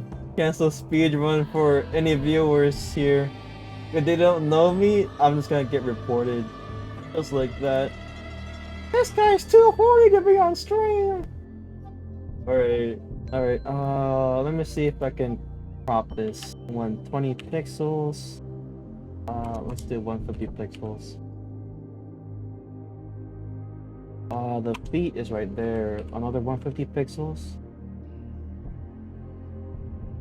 Okay.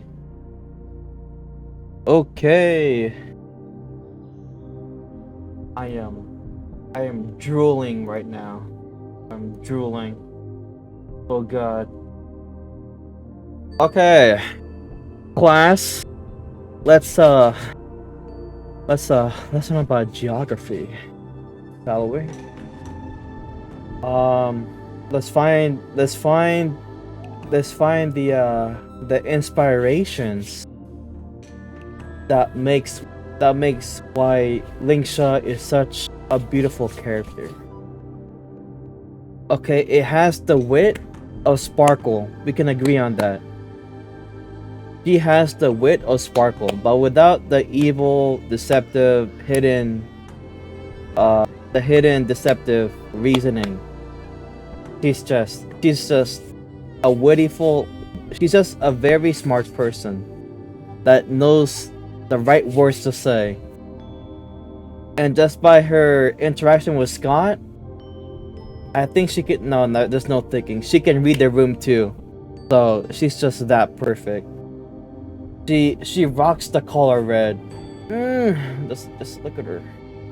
Look at her socks. Just look at her socksless feet. It's just red scales, and her hands too. Oh god. Oh, and her hair too. Her hair too. It really resembles. No, it directly resembles Sparkle. Definitely. And I'm drooling right now. In Minecraft, for anybody that's other than Lucky, I'm drooling in Minecraft right now. I have buckets of water that I'm just spilling all over my world right now. That's all. Okay, so the skirt really. Okay, so Ruin May and Sparkle have that curtain, I guess, that goes in the center of their dress, which is, oh wait, you can't see my thing, right? Oh no. Wait.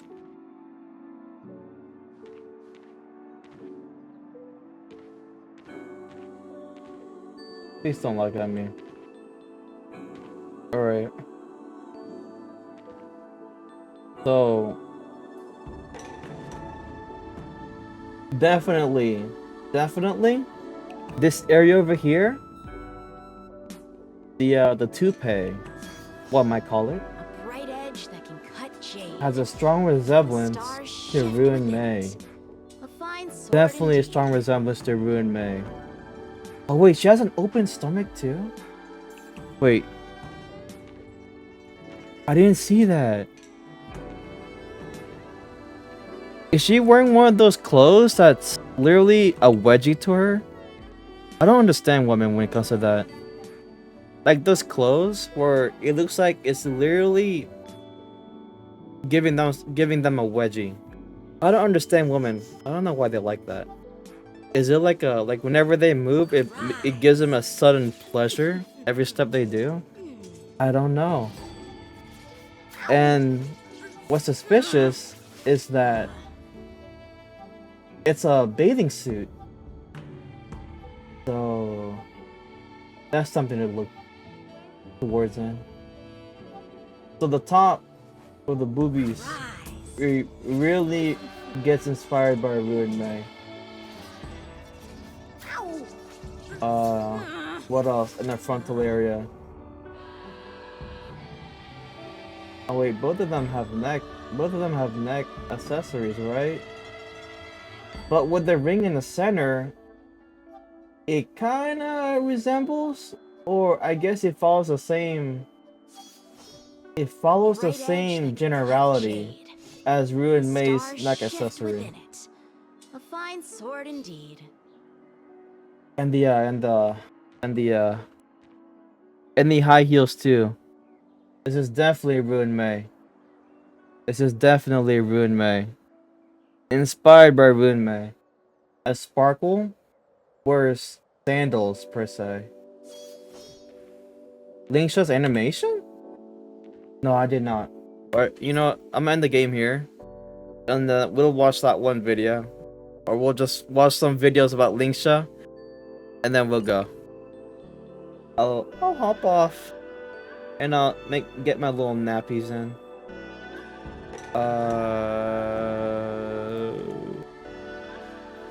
Google. Web surfing.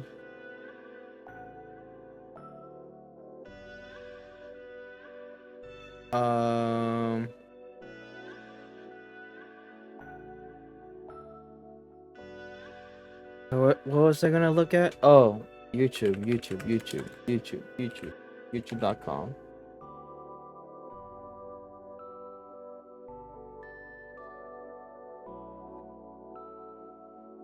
Cyberpunk. Man, one of these days I want to stream Cyberpunk. I know Zaf once liked Cyberpunk 2077, and I do too. But I want to play it when I have the DLC. I played the base game and I got like 3 out of the 5 endings. And man, the only ending I didn't get was the devil ending, the bad ending with Arasaka, and that one other ending that I literally forgot what's in it. I got the Lingsha animation. She has a big ass. Oh wait, no, that's a swipe. Shopping for a used car involves a lot of numbers. Here are the ones that matter to Let me Echo close the Park. game. 73,000. I don't want to strain We the have over PC. 73,000 5-star reviews. That's Is that Eevee? That's Eevee from Pokemon.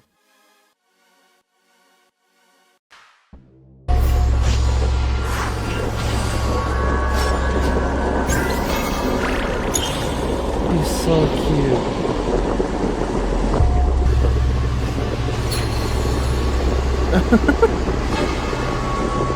And she's honest too about anything that's stinky or smelly.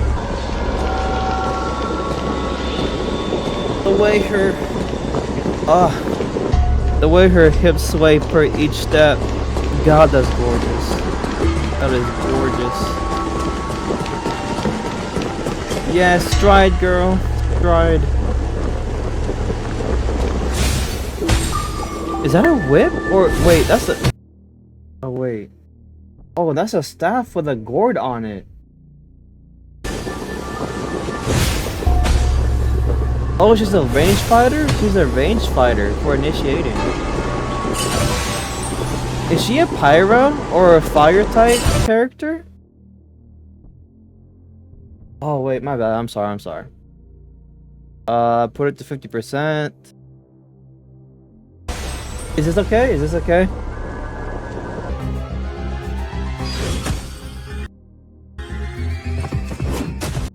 She hovers and fights. Okay, that's good. That's good. I don't wanna ruin your ears, Lucky.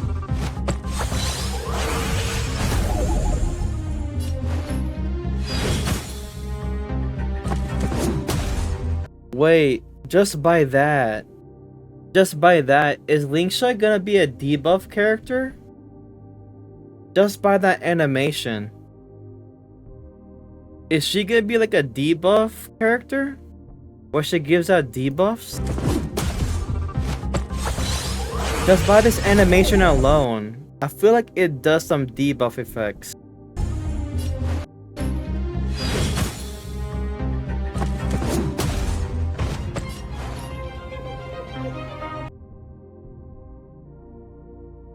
Oh! So it heals and gives out damage? That's pretty useful.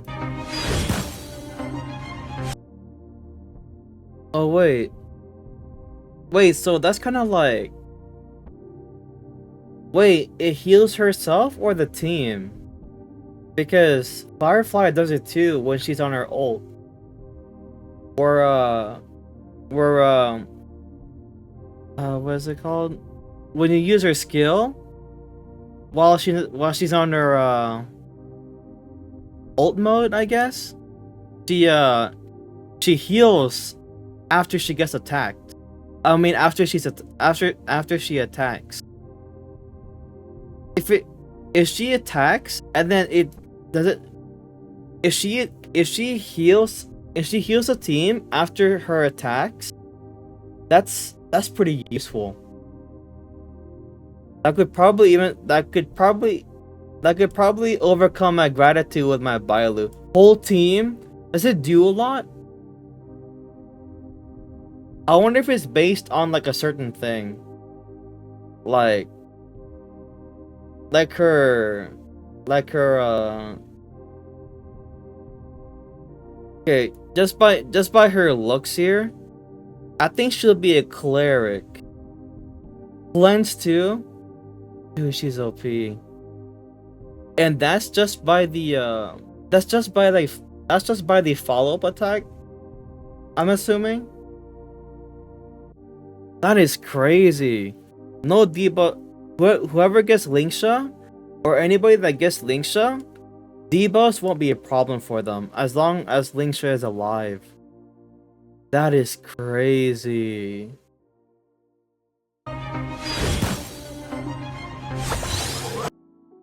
I wonder, still though, I wonder if her heals is like Gallagher's skill, or it's just like a flat value, or it's based on her HP, or her break effect, or even her defense. Oh, so she'll go well. She'll go well with that one set. Was it called Soaring Knights? I think she'll be a good pair. Yeah, Break Effect is has been the name of the game for the past few updates, especially since 2.0. Break Effect has been out there.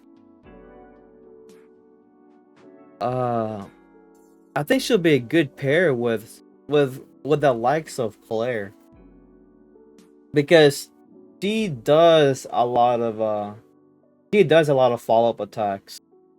With Dr. Ratio too, I think. Wait, I don't use Dr. Ratio. That's why I kind of added it. That's why I'm thinking about it.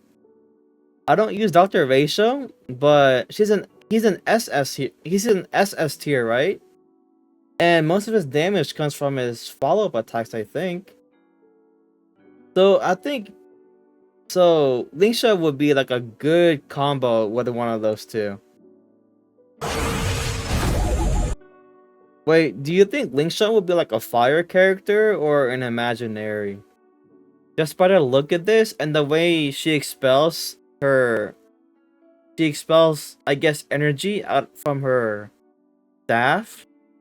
or her staff's gourd, it looks like fire. So is she gonna be like a fire character, like Firefly or something? She's fire? Okay. It explains how hot she is.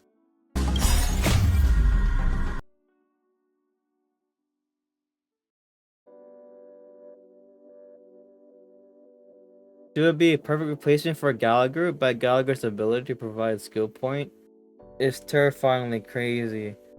Oh wait, is that Gallagher's 6th constellation?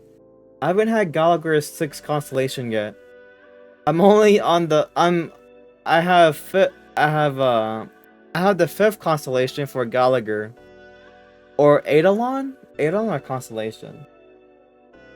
I'm mixing Genshin Impact with Honkai Star Rail. But I have his 5th, not his 6th. So if I get her first, no need E6, I mean. No need E6, just the way he can provide so many skill points.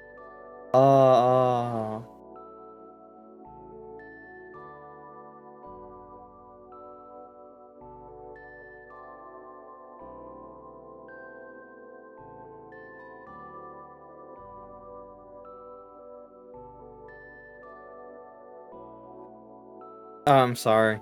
I'm gazing at her legs, my bad.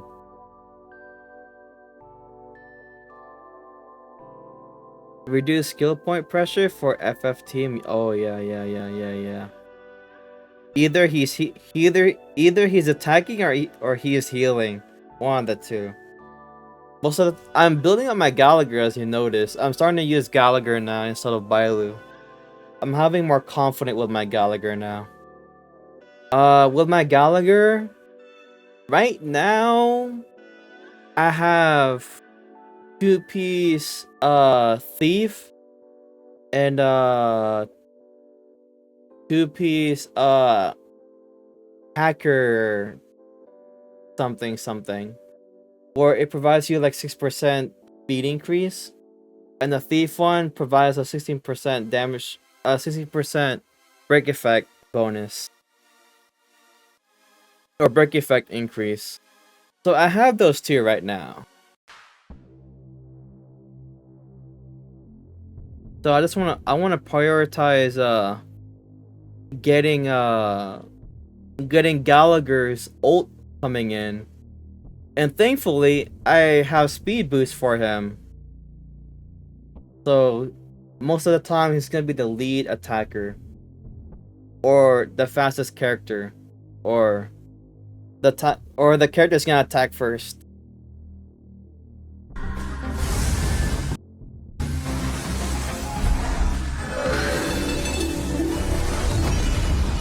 Oh.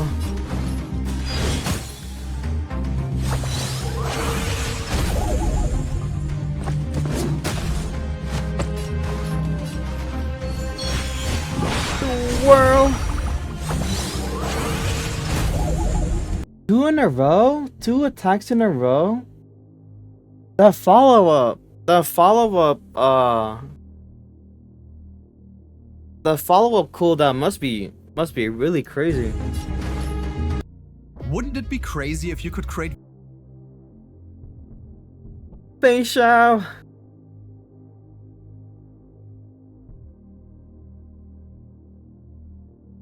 Alright, let's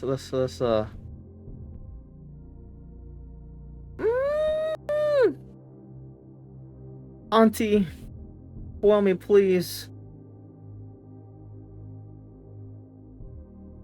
Hello everyone, so today we are going to be checking out Lingsha. And yeah.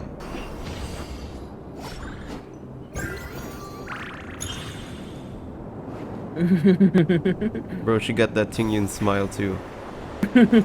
Oh, that's right, Tingyun. I almost forgot about Tingyun. I wanted to build her up literally early in my Honkai Star Rail career, but I just didn't really figure out how she's useful. I mean, she gives me attack bonuses, but I just didn't see any difference or any major difference. So I just dropped out of building Tingyan. But I think she goes crazy with Jinglui, and Pella. Tingyun, Jinglui, and Pella. I feel like they'll make a crazy combo. You know what? I should try that. I'll test that out offline.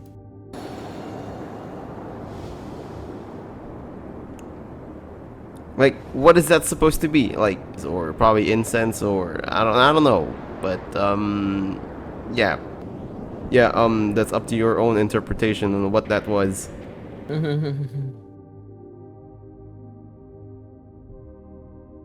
Oh, wait, really? Oh, whenever I use Tingyan, I focus more. Or, well, wait, no, not focus. When I use Tingyan, I think more about her, about how much attack, about how much more attack that she can give to the team. I didn't really think about it, but the more you think about it, her ult itself, is it her ult? No, I think it's her skill, right? Her ult or her skill? Where her ult or her skill gives the target character like 50%, like a flat 50% of what they need. So like if it's like 240, she'll give out 120, stuff like that. I don't know. I haven't used Tingyan in a while. No, for a hot minute. I think I haven't used Tingyan for like the past 3 months. But I have her, and she has lingering sets that I probably need to switch.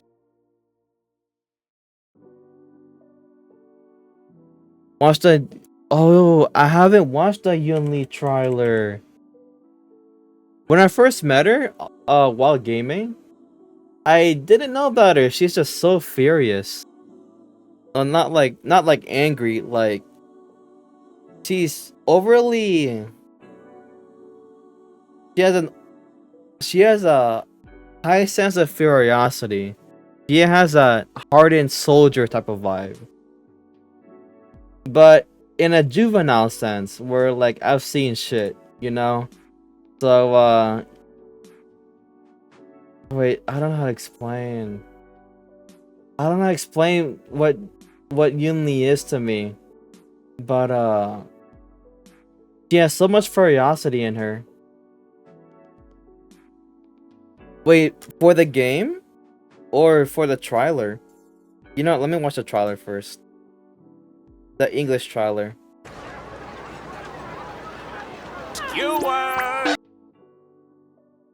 JP dub? Okay. Let me watch the English first, and then I'll watch the JP.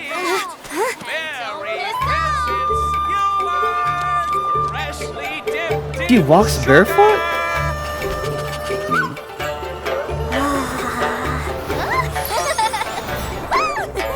What's up?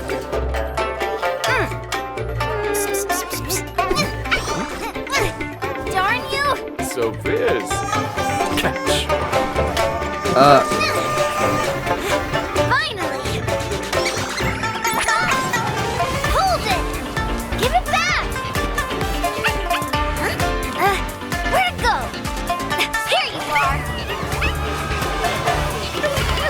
Oh no! Oh no! Oh! I feel bad for Su Shang. I feel bad for Su Shang. Oh no! Oh no!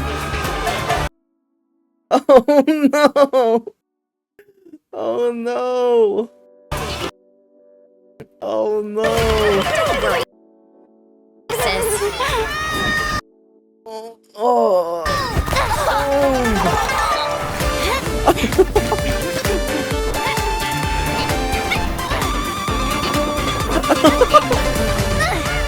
Caught you. Oh no. So much bluster.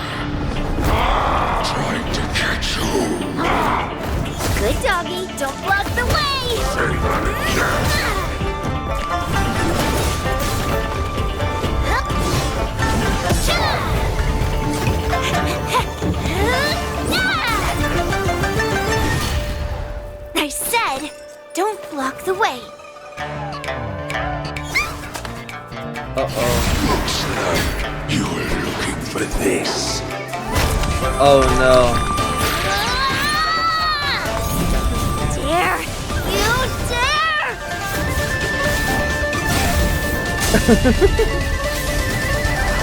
Let's go, old metal!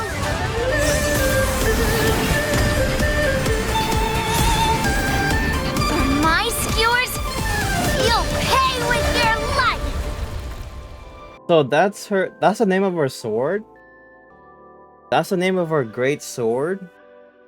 Her sword's name is Old Metal. Okay. I'll remember that.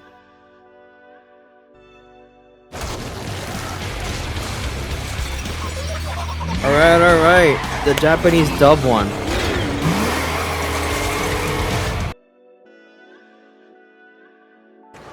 Oh, I forgot to put on full view.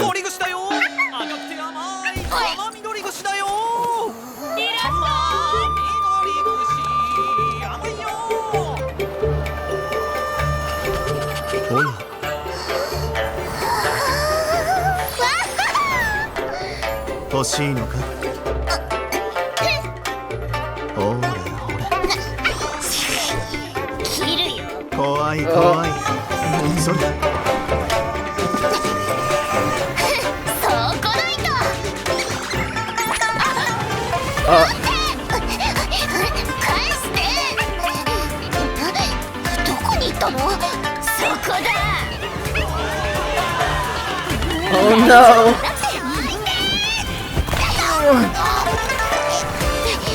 Oh wait. Hold on.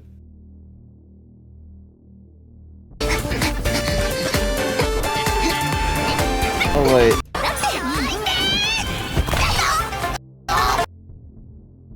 I saw something fly over here. Oh, it's the ghost of Sushang.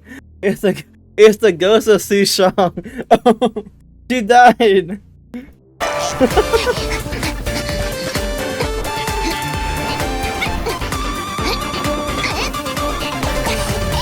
Poor Sushang.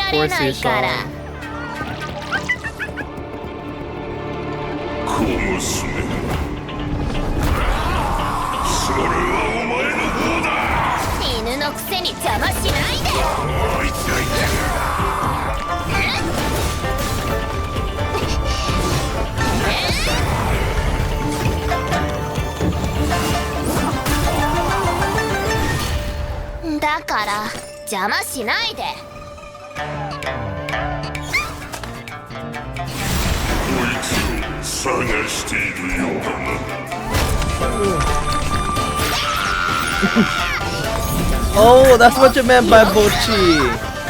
That's what you meant by Bochi.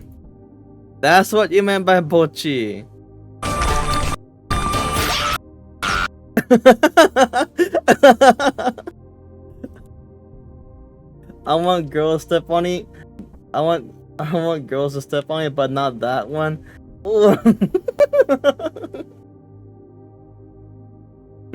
Imagine if being stepped on was an actual official massage type of approach. Wait, there is a massage approach where like usually they're really light women, right? Or massagists. Where they literally you lay on your stomach, right? And they step on you. And that counts as a massage. Honestly, I want to try that. Not for any certain purposes. I just want to experience the feeling of being stepped on, you know. But it is an official massage approach. Let me look it up before I leave.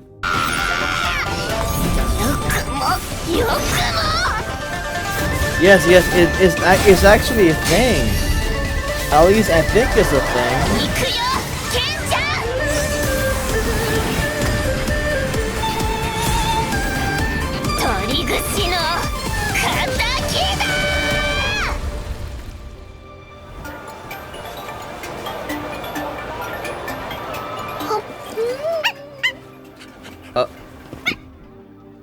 Oh.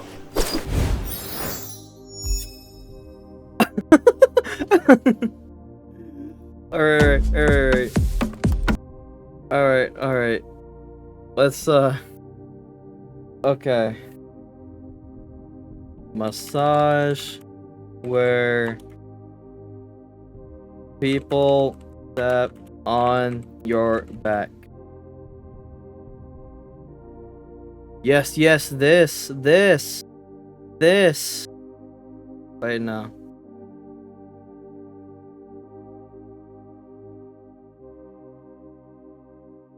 This.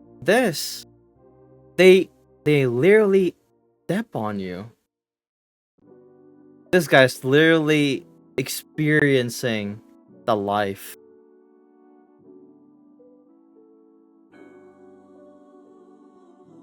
Wait, is this guy butt naked? Wait, I'm not even sure if this is safe to look at.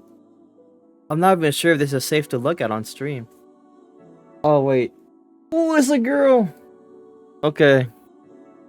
Let me exit out of that one before I go crazy.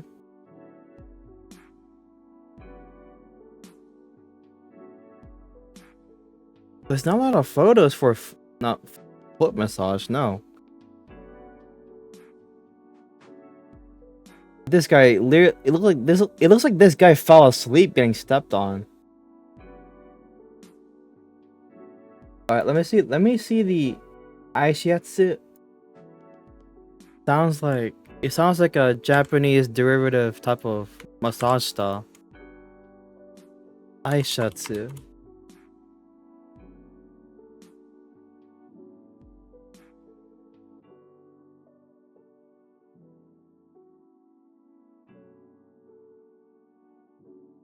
I mean, okay.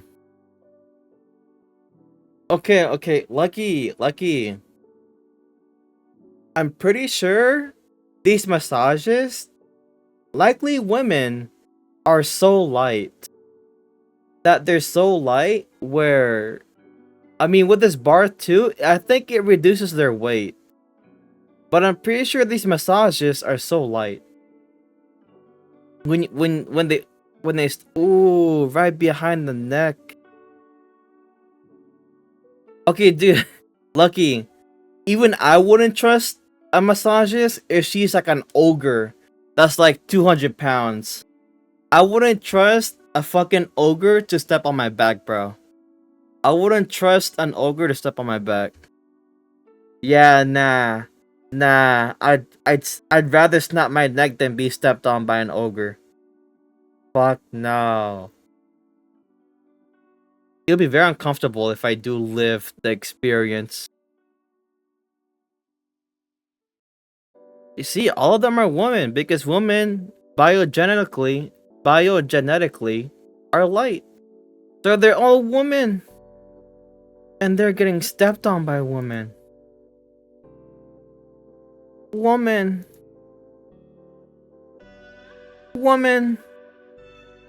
Yoga pants of woman.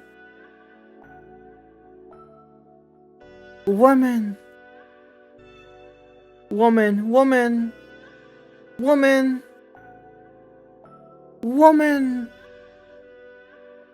Ooh. Man.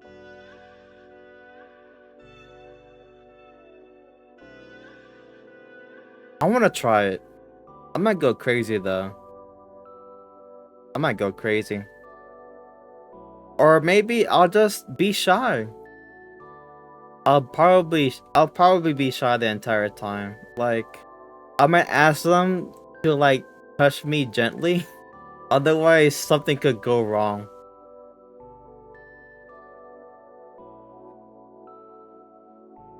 What is this? Is this a yoga? Is this a yoga position? Wait, what's the point of this? Okay, I don't even want to know. I might be getting the wrong idea. Woman. Is this a woman? It's a woman. You see? I might cry too. I might cry because my back is so stiff. My back has been stiff literally the majority of my entire life. I run stiff. I walk stiff. It's like it might be a problem later on in my life. But yeah, my body, especially my spine, is stiff the entire time. But you see, I don't understand. I don't understand this. Why women look down at men that wants to be stepped on? I'm pretty sure Yor would understand me too. Yor, from Discord too. I'll kind of miss her too. It's been a while she checked up on me on my streams. I kind of miss Yor. But I'm pretty sure Yor would understand me.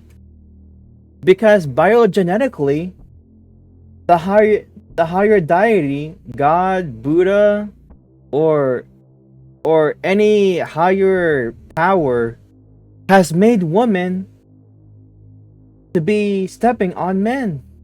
I don't understand that. I don't understand why women look down at men that wants to be stepped on by women. They are genetically made to do that. They are light as fuck. I don't understand. I mean, if they're like, oh, what's the term for it?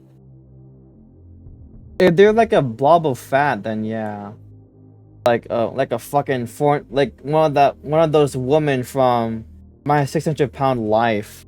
Yeah, I wouldn't trust her with my life, with my back. But really though, I don't understand. I genuinely don't understand, sarcastically and seriously. Women are light. Women have the grace of a newborn deer. Wait. Did I say that right? I don't even know what. Okay. Scratch that. Women have the softest bodies ever. Unless they're like people from Olympics, where they look like men with faces of a woman. I mean, I'm not gonna lie to you. I respect their grind, but women in the Olympics, they scare the shit out of me. Women in the Olympics, they scare the shit out of me because, bro, why are your triceps like that? Come on, I mean. The women in the Olympics make me feel so insecure as a man. It breaks my pride.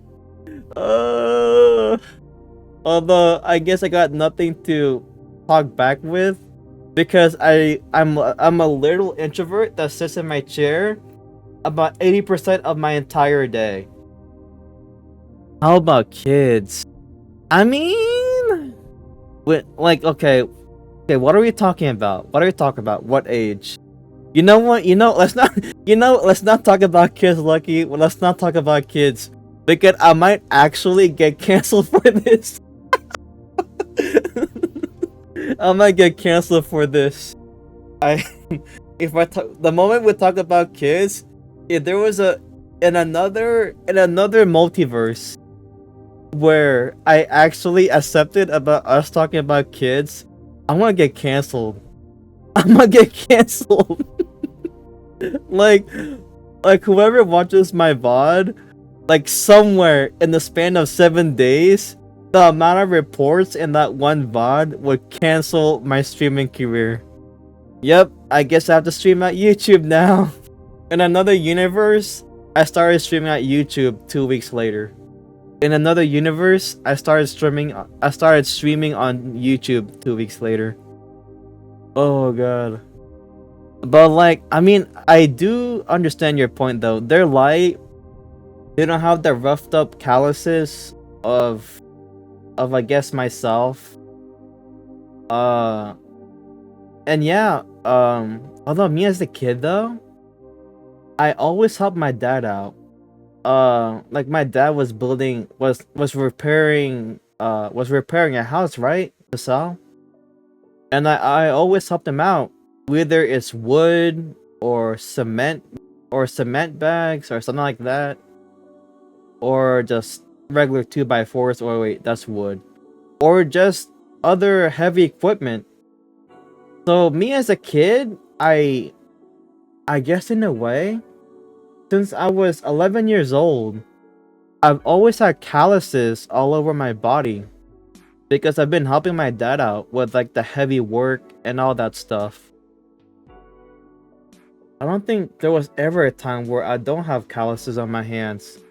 I mean, me just shut in my room, most of the calluses are gone, but like there are some in my thumb, another in my index finger, another in my other index finger, and mainly on my feet too. I walk barefooted. I walk barefooted outside. I'm just kind of used to it. Whether it's like the hot summer, if it's like 100 degrees, I can bear walking. I could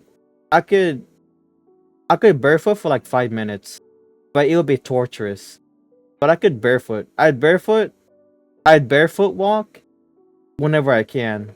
I think it's just me trying to connect with nature.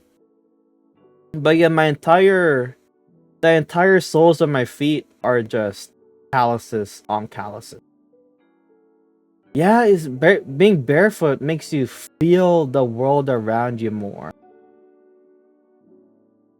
I don't know how to say it, but like I said, it's just it puts me where I could tap into nature more than I can with sandals or my slide-in flip-flops. Of course, if I go out with my family, I still like to go barefooted, but I just put on my sandals or my slip-ons.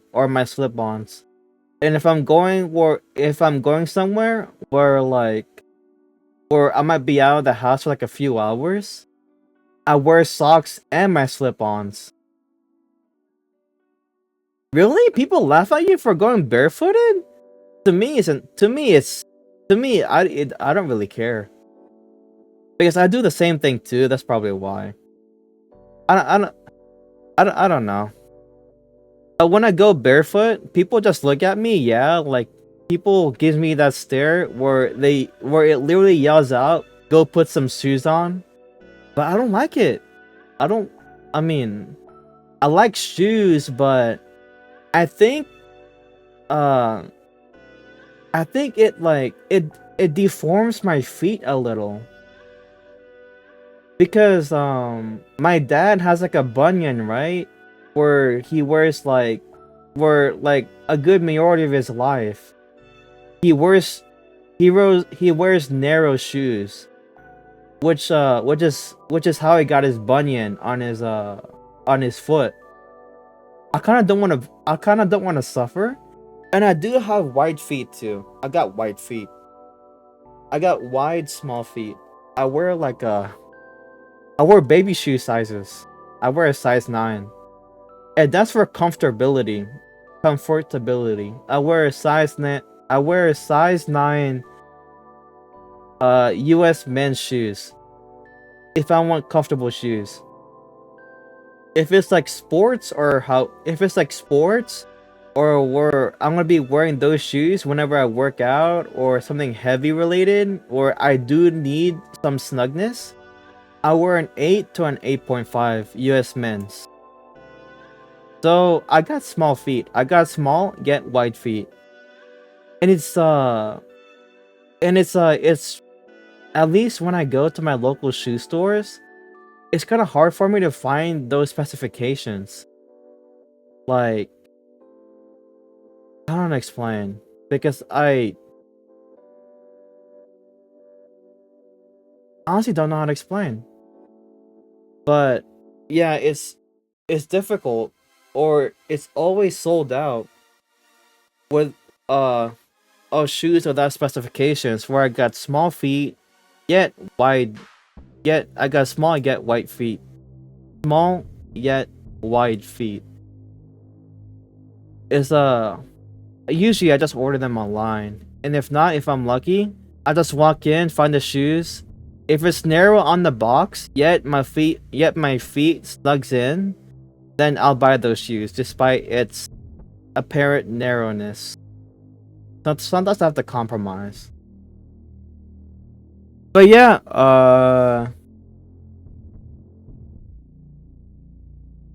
feet. I've never seen this much feet in my own live stream until now, and they're all women too, with yoga pants. I bet this has yoga pants. Yep, yoga pants, yoga pants, yoga pants. Ooh, shorts. Let me guess. Yoga pants, yoga pants, yoga pants. God damn. It really hugs their figure, huh? Alright. Center stage. Oh, I'm about to go crazy. If I stayed for like another hour of just me critiquing and studying Honkai Star Rail women's topography, I would have lost it. I would have gone on mute and go be right back for 5 minutes and acted like nothing happened. No, 5 minutes is too ambitious. 10 seconds. Yeah, I would have been in be right back for 10 seconds and be like, yep, I'm back. Pretending like nothing ever happened. Nothing definitely happened under my sheets. Oh wait, I talked too close to the mic. I hope I didn't like pop your ears off. I don't have a popper for my mic. At least currently, I don't have it right now. If I say like P or something, it might explode if you're wearing like headphones. So it might pop your ears. Alright. How do I end stream again? Alright, stop streams over there, stop recordings over there. Was there something I wanted to say? Continuing. The story later. Thursday at 8 p.m. GMT -5. Yep, that's one of them.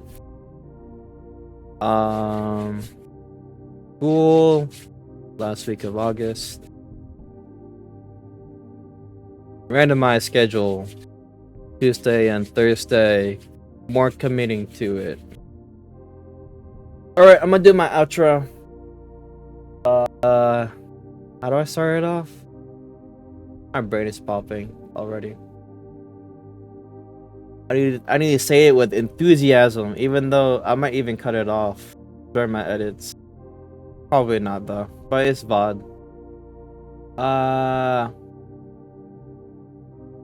Hey everyone, that'll be it for today's stream of Honkai Star Rail.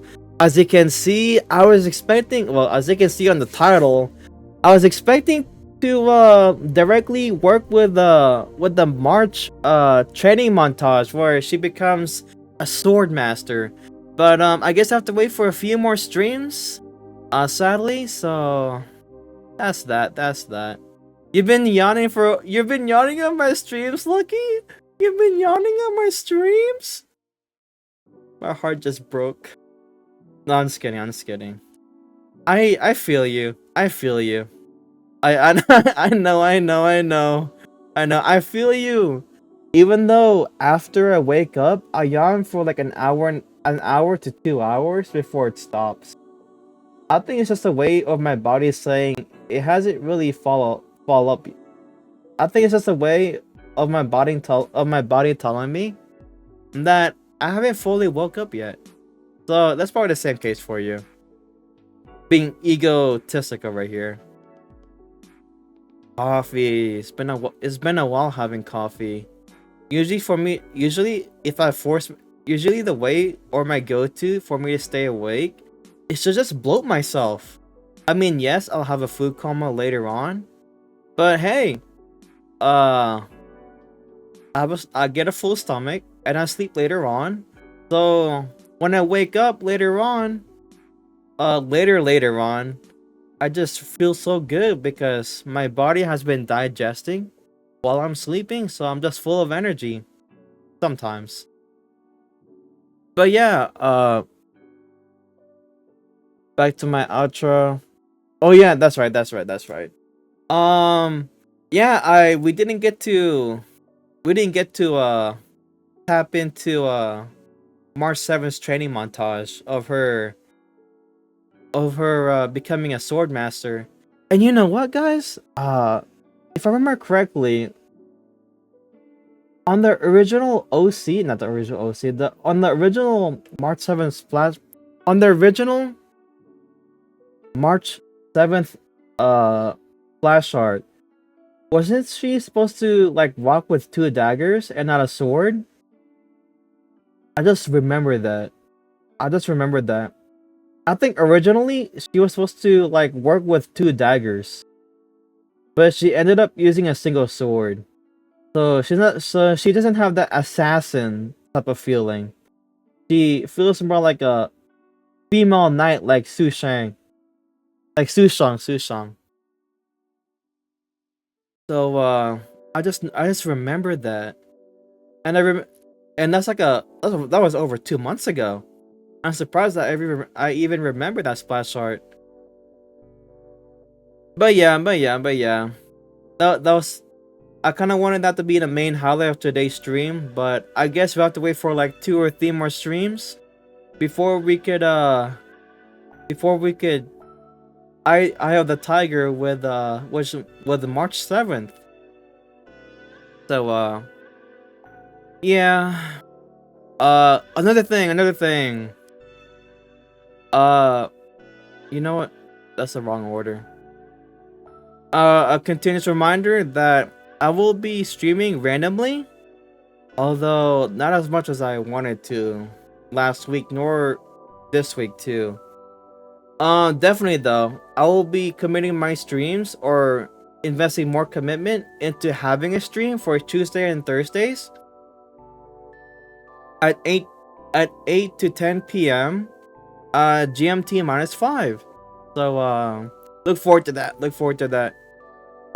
It's been a while streaming Honkai Star Rail, and I'm really excited to get back into the world of Honkai Star Rail. And the last time I had a stream with Honkai Star Rail, that was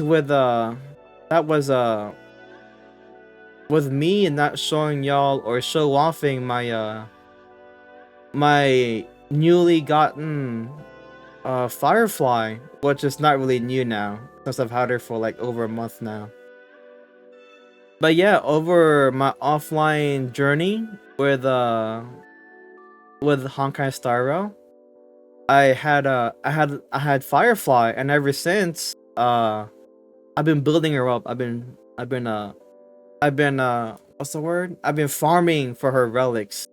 I don't have much luck though, but slowly and surely and definitely she's getting way better the more better suited relics I put on her.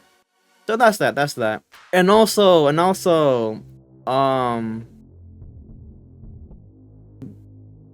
reason I'm having these random stream days, I guess, is just for me to test out what is the perfect time for me to stream, because I'm gonna be a college student again. I'm gonna be returning into my college schedule at the last day of August. Not the last day, at the last week of August, beginning at the last week of August. So I'll be busy again. I won't be playing games much. I'd probably be inactive for like a good 25% less than I am. But I will do my best to stream at least twice. And at the worst case scenario, one stream per week. And if there comes to the moment where I can't stream anymore, I will tell you guys, or I will just start providing edits, or where I download my VODs from my VODs channel and I edit those VODs.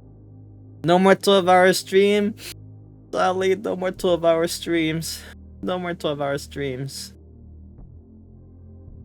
Oh man, dude, 12 hours was a 12 hours was a challenge for me. That one 12-hour stream was Zenless Zone Zero, where I think no, you were there, Lucky. Where like the first 9 hours, the first 9.5 hours was Zenless Zone Zero, and the rest was, I think, a combination of Honkai Star Rail and the main and Genshin Impact. Definitely Genshin Impact.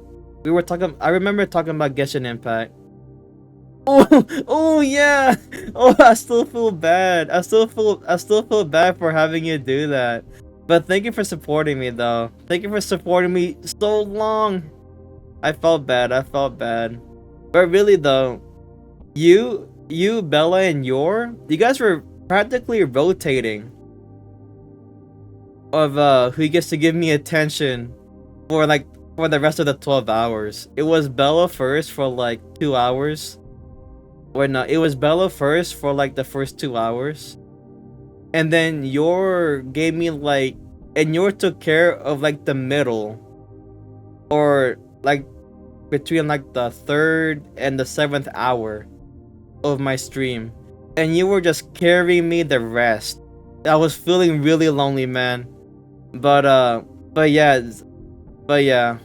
Zenless Zone Zero was a really fun game.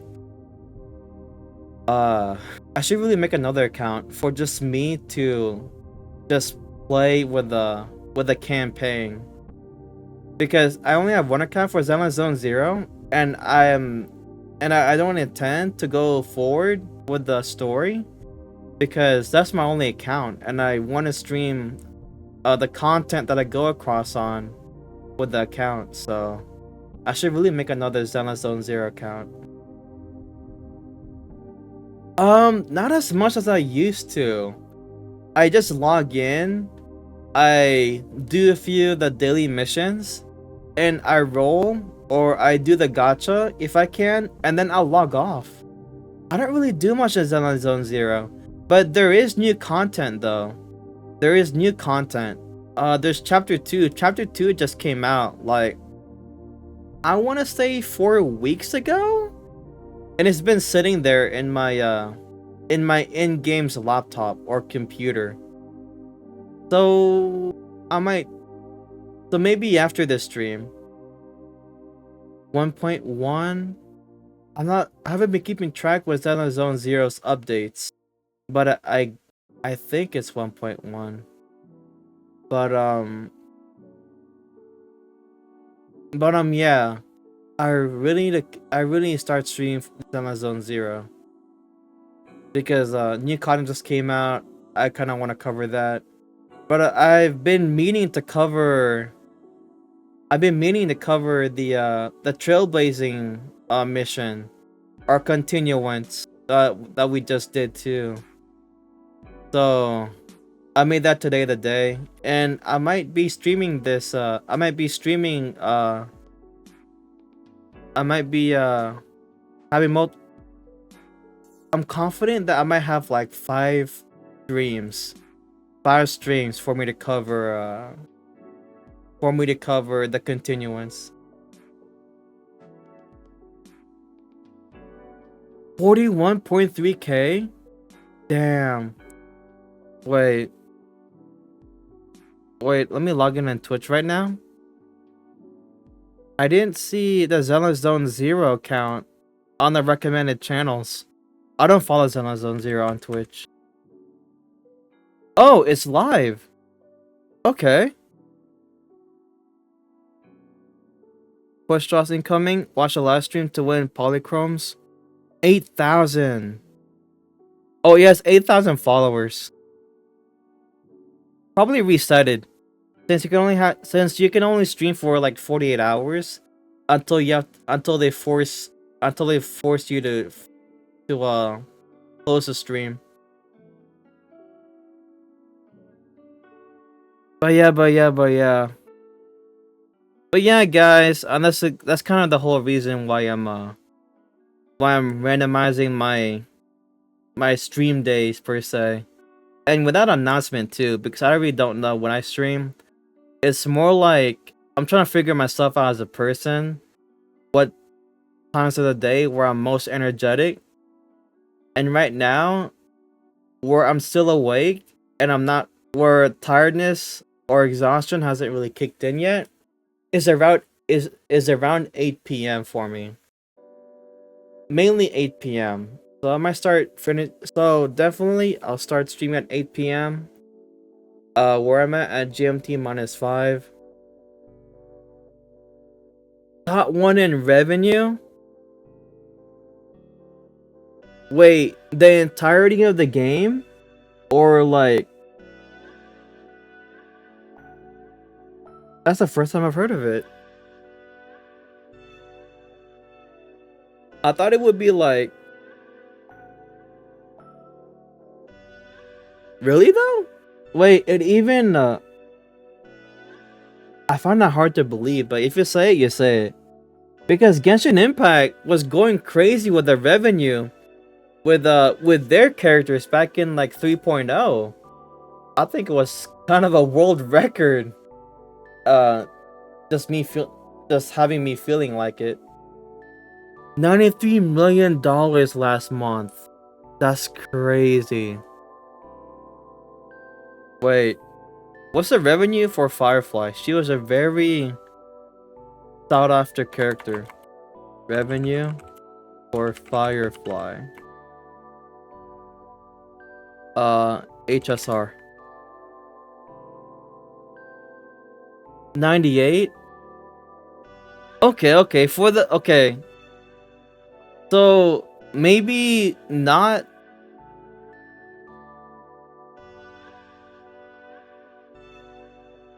Wait, I'm scrolling through. I'm scrolling through stuff. You know, let me just go through Reddit.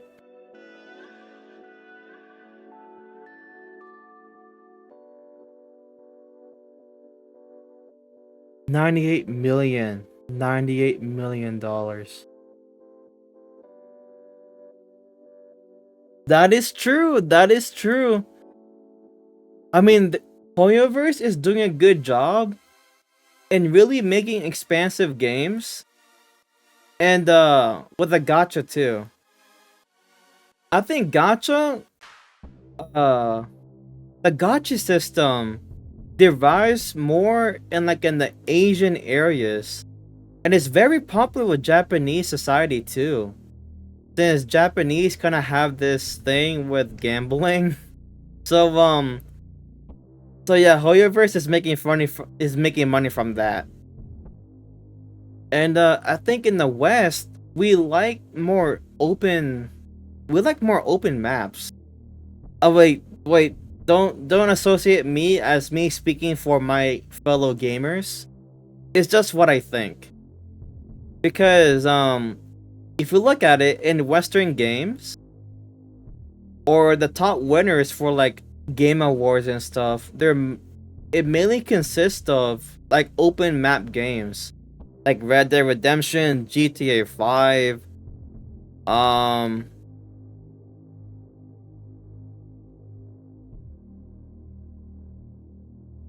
they can it's like Red Dead Redemption, GTA 5, Cyberpunk 2.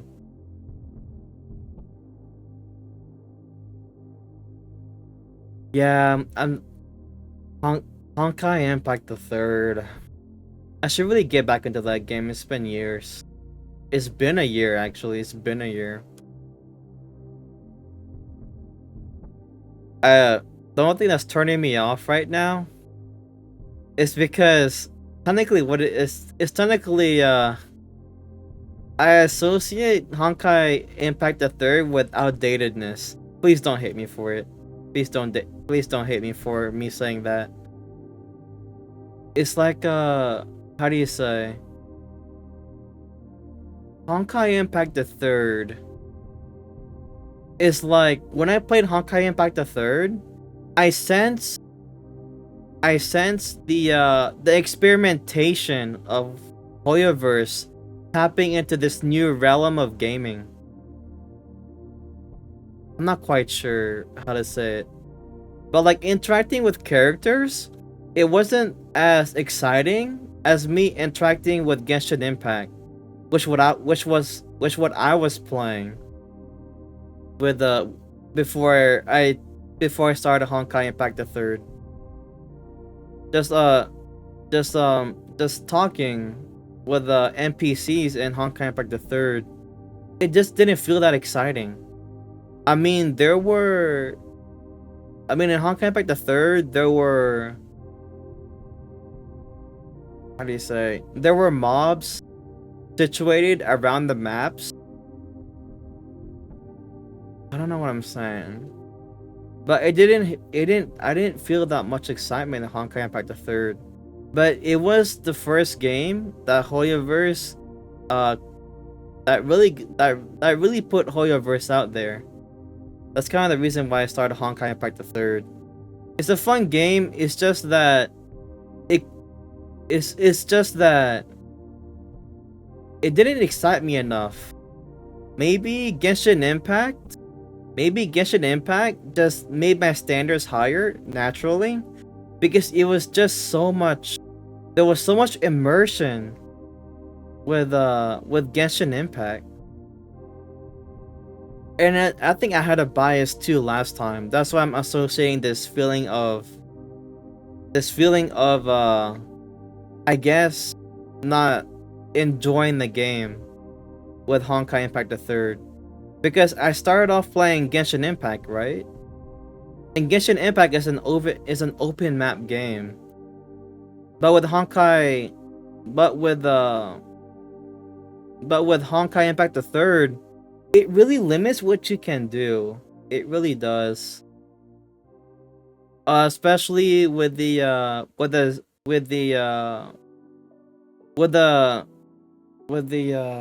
what's the word? I'm not. Oh, wait. I remembered that I had a problem with this battle mechanics. I think he had a turn base.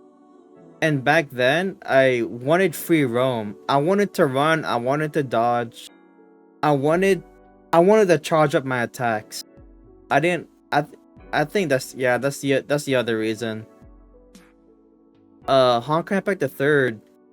Back then, I just didn't like turn-based because it was my first time dealing with turn-based games, or at least for a massive game like Honkai Impact the Third. I like Genshin Impact because of the free roam. I could dodge, I could jump from a cliff and stab them above their heads. It was amazing.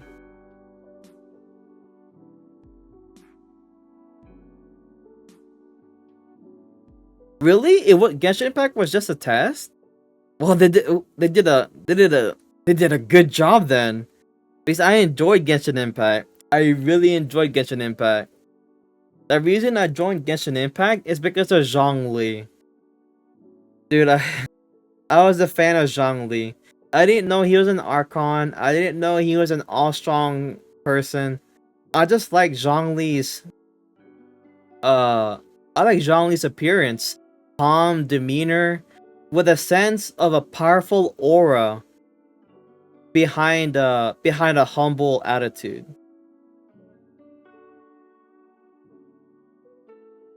I did not know that. I should have read more into Genshin Impact. A test, huh? They did a really good job. They really did a good job. And I believe you. I believe you that it was a test, because I don't see a lot of I don't see a lot of open maps like Genshin Impact from Hoyoverse, except Zenless Zone Zero. They have a similar in attack mechanics, I guess, or battle mechanics, but it's not that it's a bit more restricting. It's the same as Genshin Impact, but it's a lot more restricting. You don't use the terrain to your advantage. You're kind of stuck in the same floor. Now it's the other way around. Yeah. Honkai was really the starting point for Hoyoverse. And I'm glad that they're where they are now, despite the backlashes. Well, I guess that's what happens when you have too much fame in your hands. You start getting comfortable with certain decisions that usually in the first place that you should be cautious in making. Yeah. Now it's just now they're all over. Now they're all over YouTube. They're all over the ads too. They've come a long way. I respect their grind. I respect their grind, and they're doing so much for the community too. Um, just I guess for me, regarding the community, they make their characters hot. At least to the point where it's really candy to my eyes. So they're doing a good. Hoyoverse is doing a good job. It's really doing honest work. Like I said though, I think fame just got into their hands, and they made a few decisions where originally where they're skeptical about and shouldn't have done, but you know, you can't progress if you can't push the limits of what you can do. Yeah. Yeah. I haven't heard a lot of backlashes from nations or foreign communities from Genshin Impact, except a few characters. But those are like that's a in-game community thing, not a nationwide attention. So Genshin has been in a good life for a long time. Genshin has been in a good life. Genshin Impact has been in a good light for a long time. But oh shoot, it's 11:20. I've been yapping for 2 hours, Lucky. I've been yapping for an hour. I've been yapping for an entire hour. I just noticed that it's like 3 hours and 8 minutes. We're about to be 3 hours and 8 minutes. I did not notice I was talking for that long.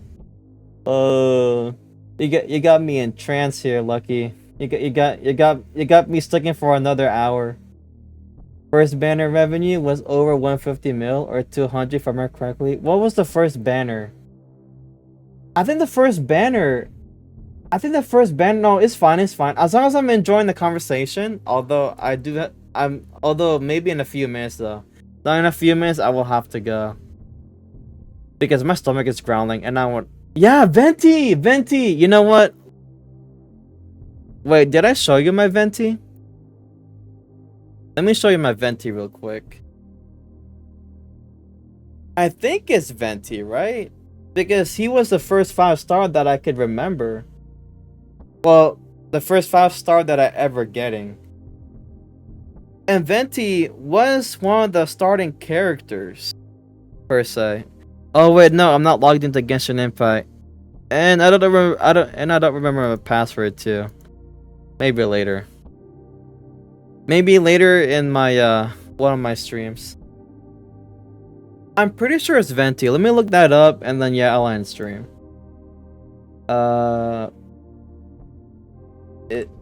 Either is Venti or Jean. It's either Venti or Jean. Is Venti the first 5-star banner?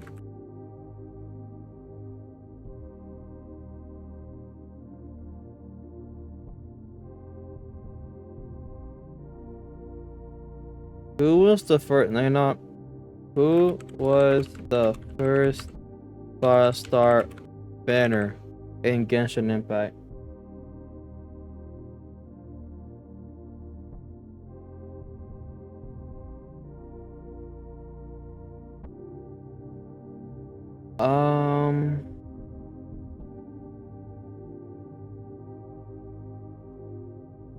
Yep. Yeah, we were right. We were right, Lucky. We were right.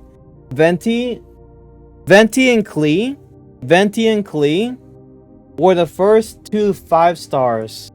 Were the first 2 5-star banners. Venti and Klee. And Venti's rerun was in 1.4. Venti's first rerun was in 1.4. Venti and Klee were the first 5 stars. I started playing Genshin Impact around 2.8 or 3.0. I can't really tell you when.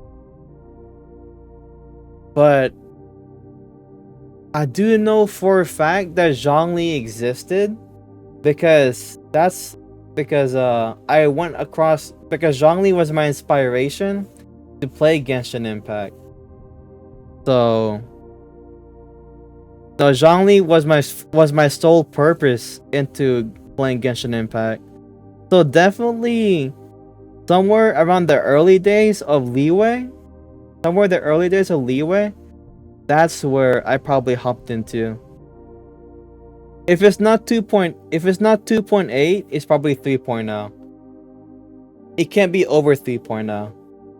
It can only be 2.8, 2.9, or 3.0, or somewhere below, like 2.6.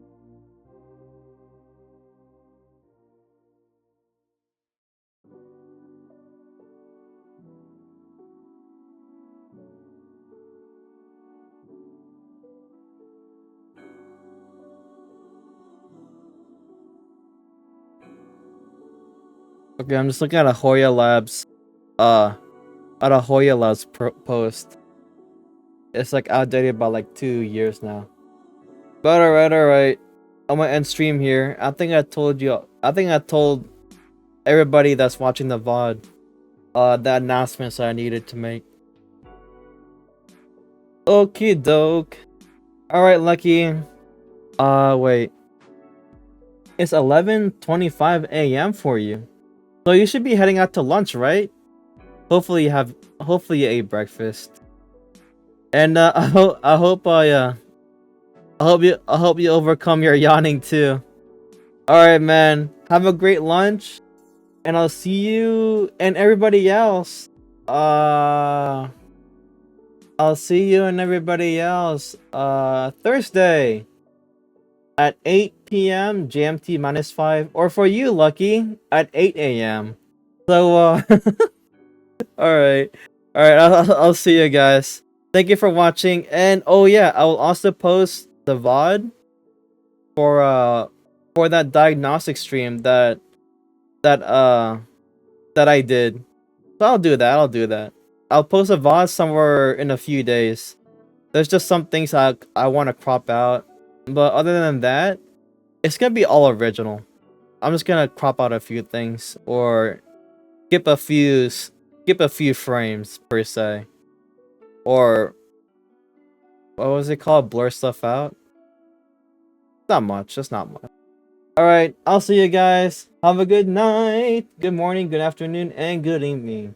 My name is Project Rockets, and I'll see you guys next time. And good night, Lucky. Good night. Good night to you too. Have a good day, man. And have a good day to everybody else too. Good night.